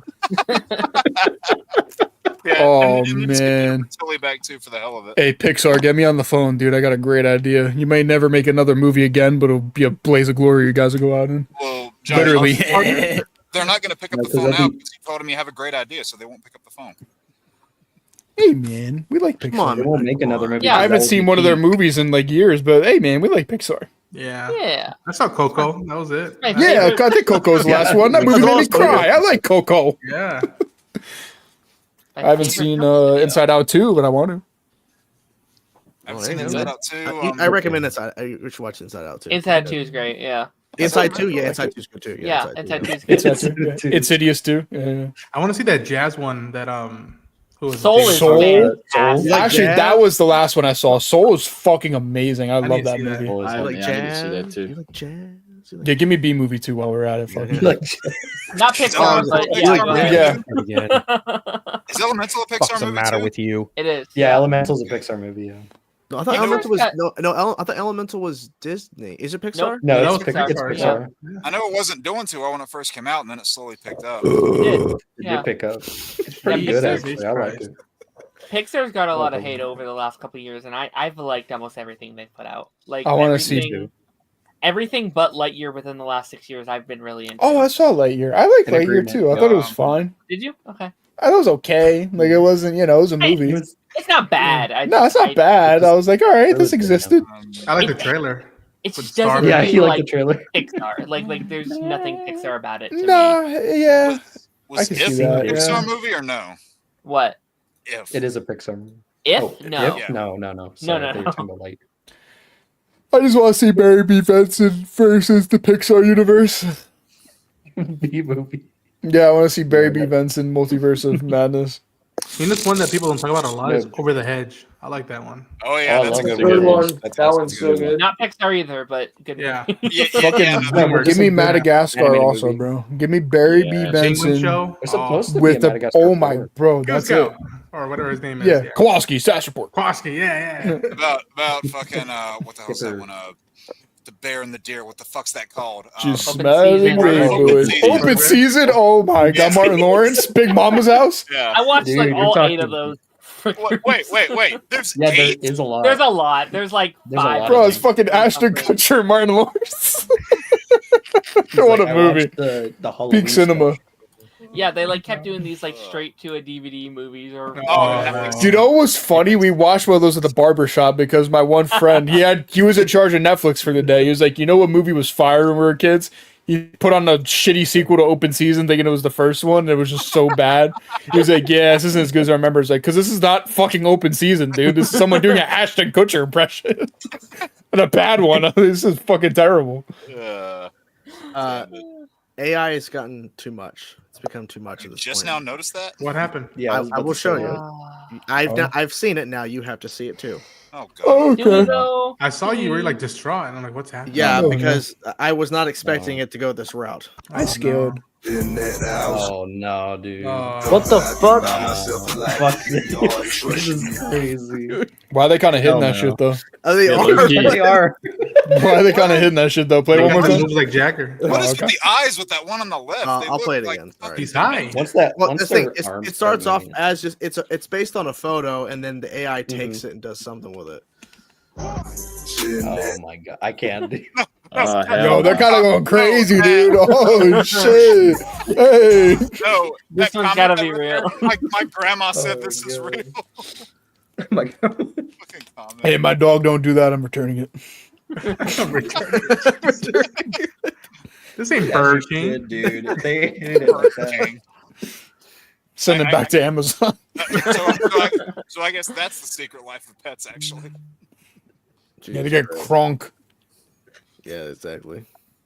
Norm of the North, dude. Oh my god. Oh god. The Twitter for that was so funny when it was coming out. They were so unhinged for some reason. Wait, We forgot peak fucking Megamind, dude. The first one. Oh, Megamind. Megamind's amazing, dude. Megamind is unbelievable. You still I love haven't that brought movie. up Peak yet. Oh, Megamind is peak. What are we talking about, buddy? That's a 10 out of 10. What's the one where like the president like goes up this escalator and starts playing the Beverly Hills? Alien Monsters vs. Monsters vs. Aliens. Oh, that's fucking dude. Seth Rogen as a little blue blob thing. I have not watched that since I saw it in cinemas in 2006 Bro, or he whatever. did hit that shit. I gotta watch that scene now. He fucking hit that shit, bro. Hey, y'all want to hear another throwback? How about fucking Surf's Up? Dude, Surf's Up. Yeah. Anybody remember that one? Yeah. Mm-hmm. What was his name? The main character's name? Oh god. Cody Maverick. Cody Maverick. I see. I would not have remembered that. No, I just remembered it because they had a weird WrestleMania crossover that some guys did a reaction to on YouTube, and I was like, "What the fuck is this shit?" I mean, YouTube and weird go hand in hand, so that makes sense. No, but I just was like, because WrestleMania had those weird like straight to video crossovers with cartoons for some reason, like Scooby Doo and Flintstones. John Cena with I've seen this movie forever. I've seen that. That movie's almost 20 years old, isn't it? Oh, he fucking hit that shit. I'm putting it in private chat. Oh god! This movie went so hard, dude. Oh my god, man. What is this, Johnny? This is a hood classic, dude. I remember when the toys were in the Happy Meals and shit. I have that. I have the toy somewhere of that giant alien thing. Oh yeah. I don't remember that at all. Wasn't the main girl's name Susan or something? Yeah, Susan. I don't remember fucking anything else but that. I remember House was the cockroach guy. Seth Rogen was the Blob. Hugh Laurie? Wasn't Will Arnett the fucking like Black Lagoon looking guy? The fucking the missing link. The missing link. That's it. Yeah. Why do I remember that? Bro, what peak cinema? He did go off on that keyboard, dude. Bro, he went fucking bananas. This is like the alternative version to Close Encounters, where like they use music to like communicate. He's like, hit that honestly, beat, Close Encounters overrated. I'll take this any day of the week. Here, I got one. Does anybody remember Chicken Run? Yes, that is dude. Run from my childhood. Wallace and Gromit, dude. Wallace and Gromit, Flushed Away. Flushed Away. Flushed Away is another one. That's Hugh Mel Jackman Gibson in that as movie. Rocky the Rooster. Hugh Jackman and Ian McKellen in that movie. Barnyard. Back at the barnyard. There's a cow farm. We're gonna make out of that. Fucking Biggie Cheese, bro. Oh god, that the whole fucking bit. Biggie Cheese, Mr. Lova. Sam Elliott in that movie? Oh man. I think Sam Elliott's in that, isn't he? Yeah, I think he sings Yeah, "Won't he's Back like Down" by his Tom dad. Petty, then he gets fucking murdered or something. Like, I don't know. I just remember It's that a little bit. Really, a really great cover of that song too. Yeah. Yeah, and then I think Johnny Cash did his own cover of that song. If I'm not Yeah, wrong. and then Biggie Cheese That's did cover. amazing. Big Cheese did one too. That was crazy. What a movie. I recently saw Atlantis: The Lost Empire for the first time in a long time, Yo, and that one movie, still, Isn't it good? as the kids say, that movie still slaps. Like that. It is- does slap. To slap. I was after I watched it. I watched the making of, and they got to the actress who plays Kira. I remember being like, "Yep, that was one of my early childhoods as a kid." And be like, "I like girls." I like her. No, I like girls. You know what? Did that I for like me? girl. That for me was seeing Dust Till Dawn well before I should have. Oh, that is. You were blessed, my friend. That is. Hey, bro. I had to wait till everybody was asleep to watch that scene. Yep. Oh, I did wait till everybody was asleep, but it was just made very clear that it's like, hey, you don't do this, and like little 6-year-old me is like, well, I'm gonna fucking do it then. Jake before Dust Till Dawn, and then He was after cranking Dusk his Till Dawn. hog from dusk till dawn. Johnny is not entirely incorrect. No. Oh god. I mean, I still can't believe- Hayek, dude. Can you blame me? I can't believe she played the taco and sausage party. She was also she's in the Puss in Boots movies too, isn't she? I believe so. I could be wrong, but yeah. She's like Florence Pugh's in one of the Puss in Boots movies, right? Yeah, Florence Pugh and then Oh Salma Hayek. shit, really? Yeah. Well, Last Wish is so peak. It's so peak. It's amazing. I gotta watch that movie. I still still haven't seen it. I want to. I recently put it in my top 10 of all time. I love that movie so much. I heard I heard like Ryan Coogler took inspiration from that movie for Sinners, so like the vampires having red eyes. Yes. Yeah. Death is like one of my favorite villains of all time, I think. I'm gonna have to watch this. Such a good fucking movie. We had it on at the shop, and I couldn't pay attention because I was working, but I was like, "Oh, that's cool." Is there anybody in here who has not seen The Iron Giant? I've seen it. I saw it when I was little. Johnny. Johnny. That is another one that, like, bro. Whew. There's a moment where they just play a piece of music, and I always cry. Like, I never not cry. It is fucking dynamite. And that movie, like, again, like a lot of like famous cult classic hits now, that movie bombed so badly, and yet it found its audience in VHS and then later DVD. Is it Vin Diesel? Yep. As a voice. I am not a gun. Yep. Okay. What else? What other obscure animated movies are there from my childhood? Road to El Dorado is another one. Yes. I like. I like I don't know if I've seen that. It's not a good movie, but shout out to Food Fight, worst movie I've ever seen in my life. That kind of rings a bell. Never heard that movie. It's a movie about all the food mascots coming together. I've really never heard of it's really bad. Okay, they made the movie. They made the movie in 2002. It came out in 2012. That's all the production issues. Hillary Duff, Wayne Brady. It is Wayne Brady. Christopher Lloyd. That's my channel right there, Waken. Jordan, pull up some photos from that movie because it is genuinely the worst thing I've ever seen in my life. That's all Johnny needed to convince. It's got Wayne Brady. I was thinking the Chappelle Show skit. Yeah. Is Wayne Brady gonna have to slap a bitch? Next year, tell him TV directed it. Oh man! Damn it! Oh my god! What in the? What the fuck is that? Looks like some Five Nights at Freddy's shit. Did Rare make this? What the video fuck? company? Yo! Those look like Jack and Daxter bits. Oh, I seen that guy. Is that that's a tuna fish guy? It is, yeah. Yeah, it's like all the mascots. God. Mr. Clean is in it, I think. Oh my god, man! Holy The original cinematic. Pull up that like baby one. Oh, the baby. I feel like I might have watched that search for the worst video. I forget that Christ. YouTuber, but I liked his videos. Search for the worst. Mm-hmm. What the? Was it just like a compilation of all the worst ass to offer? He like Googles the worst movies of all time and watches them to try to find the worst one. Mm-hmm. They were fun videos. I used to watch them a lot. I imagine The Room was somewhere in there. Probably I was. haven't seen that. If good, save yourself. Because then it will be the new worst oh thing you've the probably full ever seen. movie is on YouTube. Oh, that's our watch party. Food Fight or Room? Huh? Food Fight or Room? Food Fight. Yeah. You know a movie I never liked, but I think people kind of did, but I just never liked it. Which Animated movie. Hoodwinked. Yeah. That sounds familiar. I never liked that movie. I heard it was awesome. I tried to watch it so many times and I hated it. It's like the Red Riding Hood thing. Yeah. Yeah. Animated and there's like Have the, fucking like I horny don't know. doors, right? Yeah, that shitty animation like from the food fight thing kind of reminded me of it. I thought that movie was terrible. Like Monster House. That's another one I like. Oh, I like Monster House. Yeah. Monster House, yeah. It's a fun movie. It's a good Halloween movie. Little Monsters was another one. I'm just gonna look up animated, like 2000s animated movies. I gotta know. We're gonna watch a little bit of this trailer. Oh god. Of what? Food fight? Oh, okay. Food fight. Oh, let's go. Nice. Oh It's a funky town. Oh shit! Cheetah from Cheetah. Chester the cheetah? Oh! Oh fuck yeah, bro. What the fuck is this? Oh, he hit that shit too. Oh my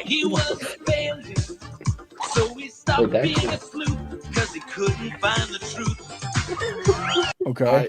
I don't know what the fuck we're okay. It's kind of I'm kind of sold. Who are all these characters? I only knew one of those mascots. I don't know what the fuck Hey, this bro. movie is, dude. All I'm It's a saying, food fight, but it's about this detective. if we Yeah. If we do like a fucking stream where we're all on ketamine, we should just watch this movie. It's bad. I don't know, guys. I think Sinners has competition now. Like I said, it was made in 2002, released in 2012. It took them 10 years just to get it out. Well, the world wasn't ready for it, dude. Maybe they should have not put it out. No, they should have just waited 20 years. And then it was ahead of its time, man. I remember I was sick. My mom went to the library and picked me up a movie in like 4th grade, and she's like, "Just watch this, just whatever. I gotta go do stuff." And I remember just being like super sick, like with a fever, being like, "What the fuck? What am I watching?" Did it cure you? I just want to watch Phineas and Ferb, Mom. I don't want to watch this. Yeah, one of the kind of a little bit of an underrated animated movie, 8 Crazy Nights. Adam Sandler movie. Yeah, I vividly remember that one. I think it's a Pixar movie. Actually, no, it's just Disney. Remember that movie Bolt? John Travolta's a little dog. I think you say that 8 Crazy Nights was the Disney movie. Like, it's a Pixar movie. That would not be Disney. Oh my God, Ice Age. Yeah, another one. Sid the Sloth, bro. Ice Age 6 next year. Yeah, they're doing another one. Oh, obviously the fucking SpongeBob movie, peak cinema. Yeah, forgot about that. There's been a lot. Yeah, man.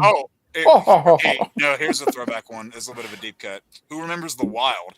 You know, I remember that. Oh yeah, no, I did. I remember. It's just called The Disney's, Wild. Madagascar ripoff, right? Exactly. Essentially, yeah. Yeah. Like they even had a lion who looked exactly like whatever the fuck Ben Stiller's lion is. I can't remember his name. Alex. Oh yeah. Wow. Yeah, you could definitely tell because it's Disney and they were trying to compete. Yeah, a little bit. Yeah. Yeah. It had pretty much the same premise as Madagascar too. It was the same exact premise. Like, if I remember correctly, it's like one of them wants to go away from the zoo. They get shipped in boxes, go to the wild, yada, yada, yada, and then movie ends. That's pretty much Madagascar in a nutshell. That's what I loved about DreamWorks is that it was always an alternative to not just Pixar or Disney Animation. Like, that's why I loved the first Kung Fu Panda movie or Shrek. Kung Fu Panda is great. I'm like, all right, it's not just Disney. And like, all right, let's see what else we can do. Yeah, it says The Wild is based on Samson, a male lion who loses his preteen son Ryan, who wanders off and accidentally gets shipped from the Central Park Zoo to Africa, leading Samson to team up with a group of animals as they embark on a journey to save his lost son. Feels like we've seen that before. Wait, they combined. Oh, sorry. Go ahead. No, go ahead. DreamWorks is such a weird studio for me because they put out some of my favorite movies of all time. But most of the time, it's just the most mid thing you've ever seen in your life. It's like it's so inconsistent. Like you have the How to Train Your Dragon trilogy and the Kung Fu Panda trilogy and like The Last Wish, and then you have like Trolls 3, and it's like, all right, there's 3 of them now. And then the last 2 Shrek films before this 5th one now didn't get received well. So they went from Shrek and then Shrek 2 did better, and then 3 and 4. They didn't get received because they weren't good. Hey man, Shrek 3 is good, bro. I don't give a fuck. I'm praying those rumors are fake. I'm really praying those rumors are fake. Oh, for Shrek 5? Shrek 5 rumors. About go into the real world. That Zendaya's character apparently please, God, no. The rumor plot is that she so Zendaya playing the daughter is practicing magic and accidentally sends Shrek and Donkey into the real world, and they have to find their way back home. Is this Euphoria season 3? Yes. It's probably going to be that classic right. DreamWorks type animated movie where the dad doesn't want to let their kid go off into the world, and then something happens, and the dad's like, you know what, maybe I'm being too overprotective, and then cut to credits. We've seen it time and time again. Hey man, if Donkey says I'm sexy again, I'm sold. Or if he makes waffles, I'm sold too.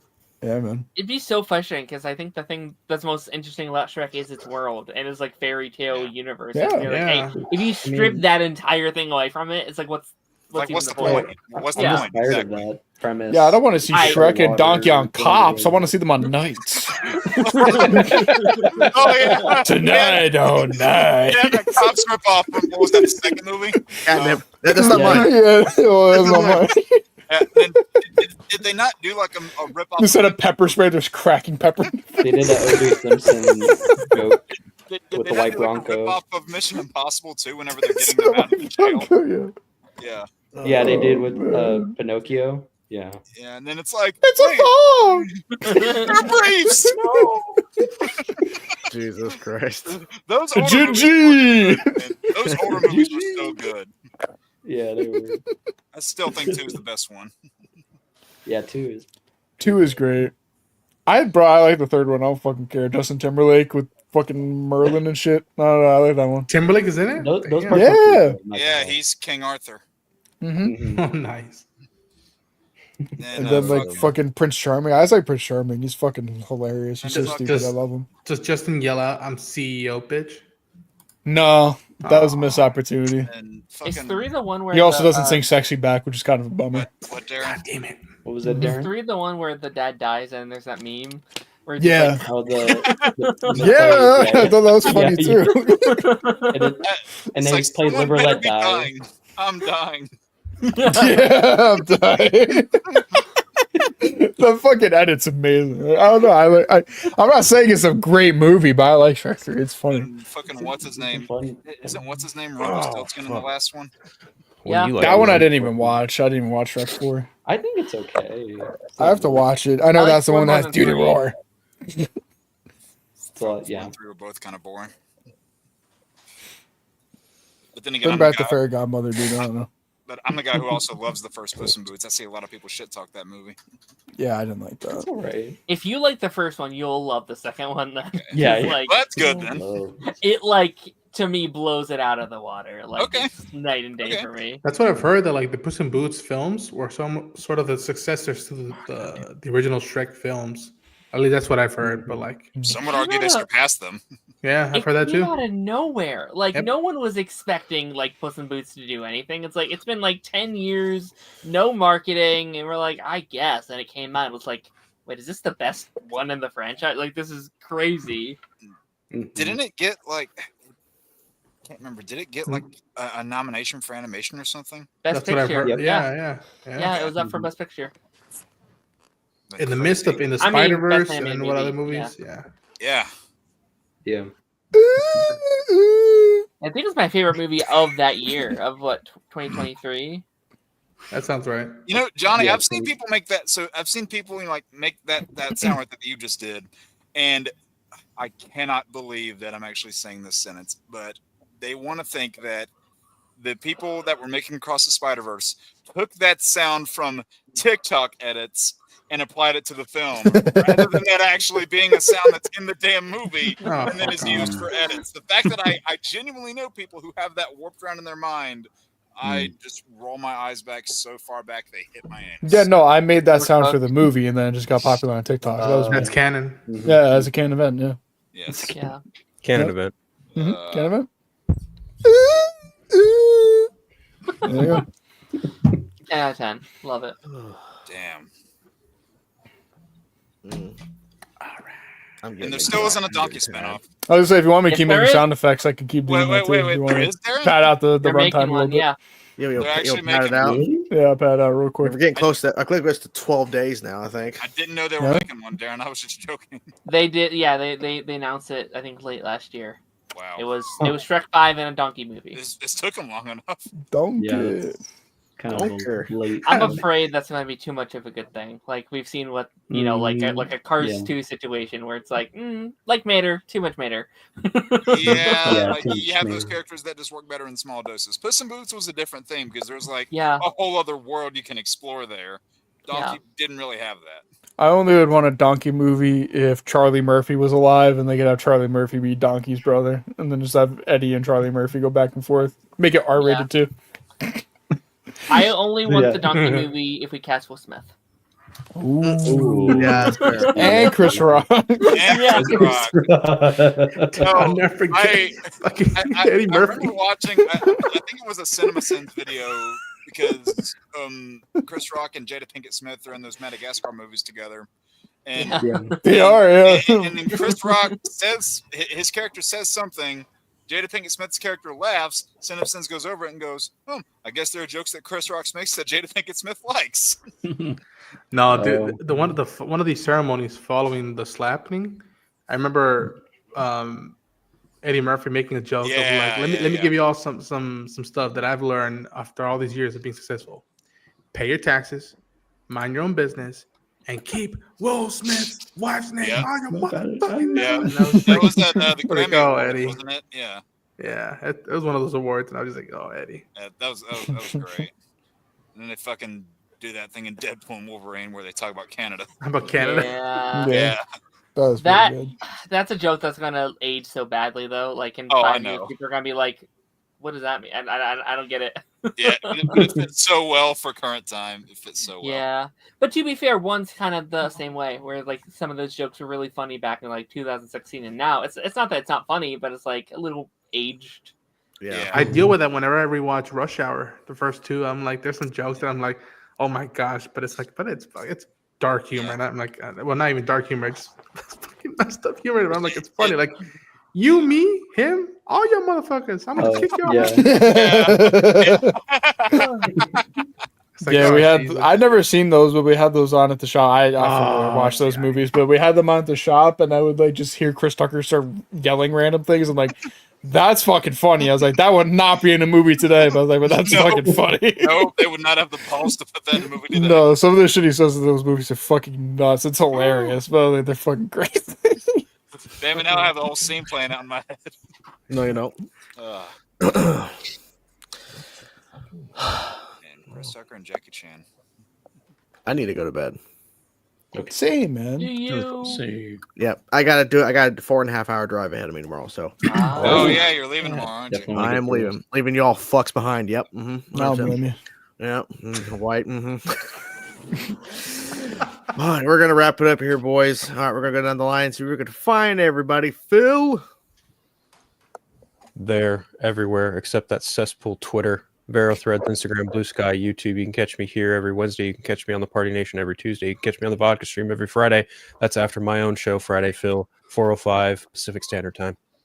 Perfect. Nice. Love it. Wilson. It's Wilson YouTube channel reacting to Lost. Never seen it. It's crazy. Oh, nice. Okay. Yeah. Cool, man. Is that all you're covering right now, or are you just doing like Andor, all this stuff? But Last of Us. There you go. Those last 3 episodes. Oh, Oh, I cried. Me too. Me too. I cried too. I didn't even see him. Anyway, he saw the memes. Darren. Yeah, you can find me at Darren Sanctuary on YouTube. We do our weekly or 2 weekly podcast, and on the flip side with Darren, our new reaction channel. So go check that out. Yeah. Ooh, yeah. Ooh. Ian. Yeah, you get my ad is Ian_movies_whatever on TikTok. I just do movie reviews, pretty much any of the major movies that come out. So yeah. Perfect. Perfect. And he's yawning. Darren had He's opening his mouth for the dentist. Yeah. Oh yes. Jake. Pretty much right here, Joypad Jake on YouTube. Got character costume rankings, Arkham rankings, retro reviews, character game designs. Got a Jack and Dexter Let's Play going on right now. You can catch me here on Wednesdays, Party Nation on Tuesdays. And Sundays, you can catch me on my own show, Jake's Lost Levels, where I get all my PS4 data back. And I'm trying to get 2,000 subs by the release of Superman. I'm 300 and some away. We were on a roll for the last stream. We picked up like 6 or 7 in one stream. So let's see if we can keep riding it. No promo. Let's go. Boom. The hell is he doing? Johnny.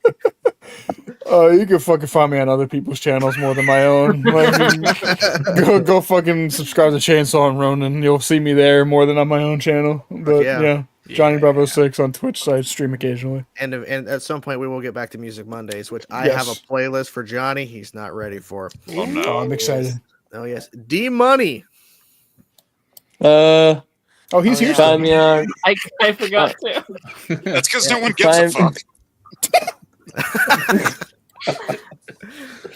Find you, James. React 180p. I'm painting. I'm almost done. What's that? You can find him painting. Oh, that's pretty good. You can find him painting cinematography and making faces to videos. That's Draven. And then, yep, exactly. Oh, I love that shot. And there's his gooch. Yep, little gooch shot before we were go. about to get Arthur Fleck. And Ronin. You can find me at Ronin on Jane on Twitter, on all the socials, covering Andor, The Last of Us, and some anime stuff. And we're cooking up a lot of stuff for the next few weeks. So get into it. And yeah, you can see Gianni on my streams talking Last of Us, and then got a lot of stuff. Oh, yeah. Yes, sir, ski. Yes, sir. And that was brother. episode 87. We're getting closer and closer to episode 100. And that's going to be definitely exciting. But yeah, we still have a ways to go. But it's been fun. It's been chaotic as always. We'll see you guys next week. Bye, everybody. Bye-bye.